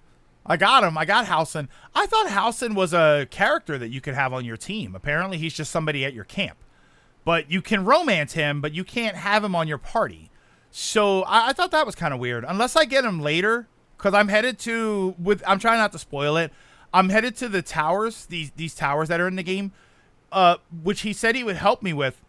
You can have him on your, that's what I was thinking. I was wondering if when I get to the towers, because that's where he said he was going to help me. I wonder if when I get there, that's when I'm allowed to have him as a party member. I also got confused. I thought Will left my party. I was at my camp. I'm talking about Baldur's Gate 3, by the way. I was at my camp, and Will wasn't there. He was nowhere in my camp. And then I was reading online, and people said that if you ignore the party members, sometimes they might leave. So I thought, oh, he's just gone. I mean, I didn't care because I didn't really use him. But then I went to... You can help me with this one. I went to the camp, but I was in a cave, I think, and the camp was different. And he was at that camp. So I don't know if that's a glitch or if that's how it works, where the camp that you go to is dependent on where you leave from. You got everyone. Okay, so you got Umaru and you got Mime. That's why I was asking, Dragon. I didn't want to spoil it for you. Watching the Olympics, I plan to play some DBZ Kakarot. Interested in those Sega games? They're in the Discord chat. Okay, so these are the images. These are the images of all the games. Yeah, the Jet Set. Okay, so the Jet Set picture I've seen before. The Streets of Rage picture. Crazy Taxi I remember seeing. I remember seeing the picture for that. I thought there was video for the Crazy Taxi one. What's the Shinobi one? Yeah, the Shinobi one. Okay, I did see these. Yeah, they look great. Reading Nausicaa of the Valley of the Wind manga. Bought a big box set, and they are big books. Fortunately, I can't finish BG3 till I get a new PC, as my current PC chugs so bad in the last area I can't play it. That sucks. That's kind of annoying. Hopefully, you can get that taken care of. Do you need a whole PC, or do you just need a new graphics card? I want another Sonic party, but not shit this time. I mean, Kia, then you don't want a Sonic game, is what. Art so far is fantastic. They're too wordy for my liking. Unless something crazy happens, I'm enjoying the game. I also feel while it's good, it's not in my top Final Fantasy games. Still fun though. And Dragoon, if we've talked about this before. Now imagine playing Final Fantasy VI, but you don't have all of the other Final Fantasy games. That would have been your top back then. But, now I'm guessing your top is going to be like 9. Some of the later ones, maybe a 12 or something. Let me cope. Act 3 is very rough on performance. Going to play some Fighters by a friend's house and watch the Olympic basketball game. My PC's really old, about 10 years. Mine is like 5 years old. I built mine about 5 years ago. So a new graphics card might actually work for you. But yeah, at that point, just get a new PC. It's not... I hate to say just get a new PC, like, oh, hold on a second here. Let me just whip out my credit card with an unlimited balance on it. But that's definitely something you want to save up for. The good news is you can kind of do that, though. Depending on what kind of PC you have, your graphics card is something that, as long as you're not going for something crazy high-end, you can get something that is moderately priced and moderately strong, and then upgrade the PC around it. It's just some things you have to do at the same time. If you're going to get a new CPU, you're probably going to need a new motherboard, which means you're going to want to get new RAM.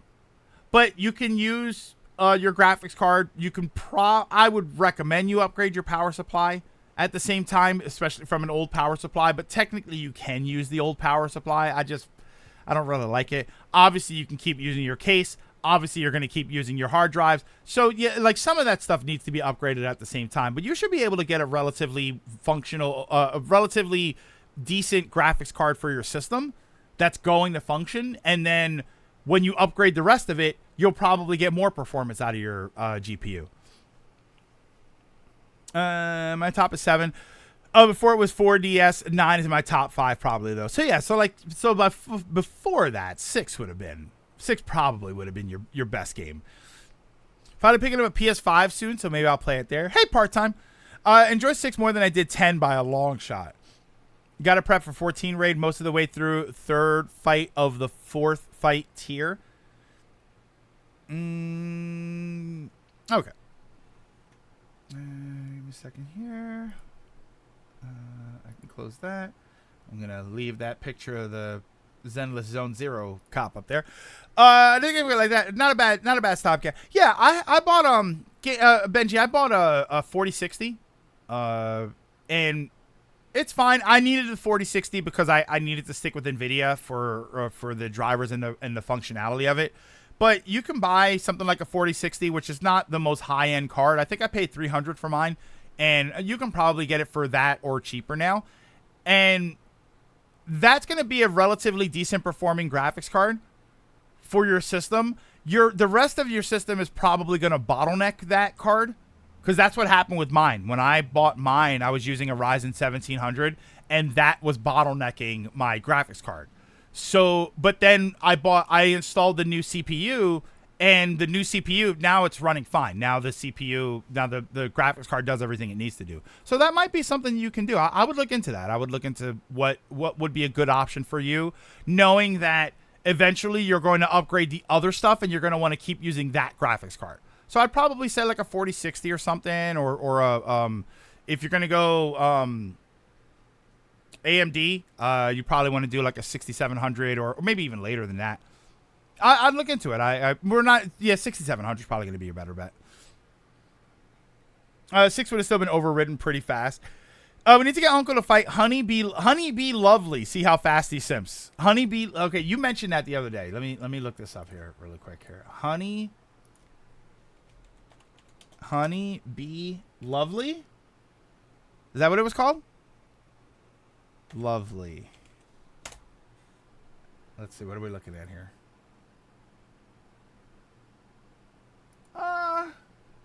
She's all right. She's okay. She's okay. I'm indifferent. Not really. I mean, sometimes I really like them. I'm kind of indifferent to Bangs. Bangs, sometimes they work, sometimes they don't. I don't know. Yeah, she seems okay. She seems all right. She's the second fight of the tier. All right, give me 1 second here. Oh, not that one. Hold on. Hit the wrong one. Oh, speaking of that, I just clicked the wrong thing by accident. Speaking of that, for the Baldur's Gate 3 players out there, in case you didn't see that I posted it, I found the windmill. This is what I'm going to say. I found the windmill. I hit the wrong switch. I flung the gnome off into the distance. I didn't mean to. I misclicked. I mean, the brake was on the left. And the gas was on the right. And I probably should have known that. But, yeah, because it was the gas was on the right. And I clicked it. And it flung them. Sorry. Every curly hair because it's too hard. It's too hard to customize it. Kind of right there. Yeah, I'm not it's kind of weird with hairstyles like that because I don't know. Sometimes I see it and I really like it. Hero Chaos, what's going on? Sipping on a nice drink for my birthday. Happy birthday! Too bad you weren't here. We would have played Mario Party together. We would have partied for your birthday. Oh. A lot of big moments of Sixers aren't landing with me like they did for others. They're good. This is probably reputation fatigue. I mean, it could be reputation fatigue. It could be that you're just, you're used to a much more dramatic presentation. It's the same thing that I talk about with retro games for like modern players playing retro games. It's just the presentation is just it gets lost on a lot of people because that's not what they're used to. All right, but been splatfesting all day. Yeah, this is another splatfest I'm gonna miss. All right, but that is going to do it for today. So thank you, everybody, for stopping in and for hanging out. I very, very, very much appreciate it. Tomorrow we have off, so we will have off. We will take off tomorrow. Did you find the barn? It's near the windmill. I don't think so. Yeah, I don't think so. If you need to ask about what barn, yeah, I don't think so. I mean, Lilac, you say that like if you need to ask what barn you haven't found it yet, it's me. Although the way you're describing it, it sounds like if I find this barn, I'm not going to forget it. So, but yeah, I did not find the barn near there. I'm in the Underdark right now, so I'll have to, actually, no, I left the Underdark. I'm back. I'm going to try and find the rest of the way through that witch's hut thing and see if I can find her and kill her. It's not a presentation. I like older Final Fantasy games. You will remember this barn. All right. But for right now, I'm going to send you over to Susie Lynn. Susie Lynn is playing Persona 4 Golden. So stick around after the credits, and I will send you over to Susie Lynn to hang out and represent us very well. But thank you once again. Hold on a second here. Let me get this ready. I actually have to click that. All right. But thank you once again, everybody, for stopping in and for hanging out. Don't forget to drink your mask, wear your water, social distance whenever possible. Take care of yourselves. Take care of each other. Have a great weekend. Play some fun games. Enjoy yourself. Be safe out there. And I will see you all next time.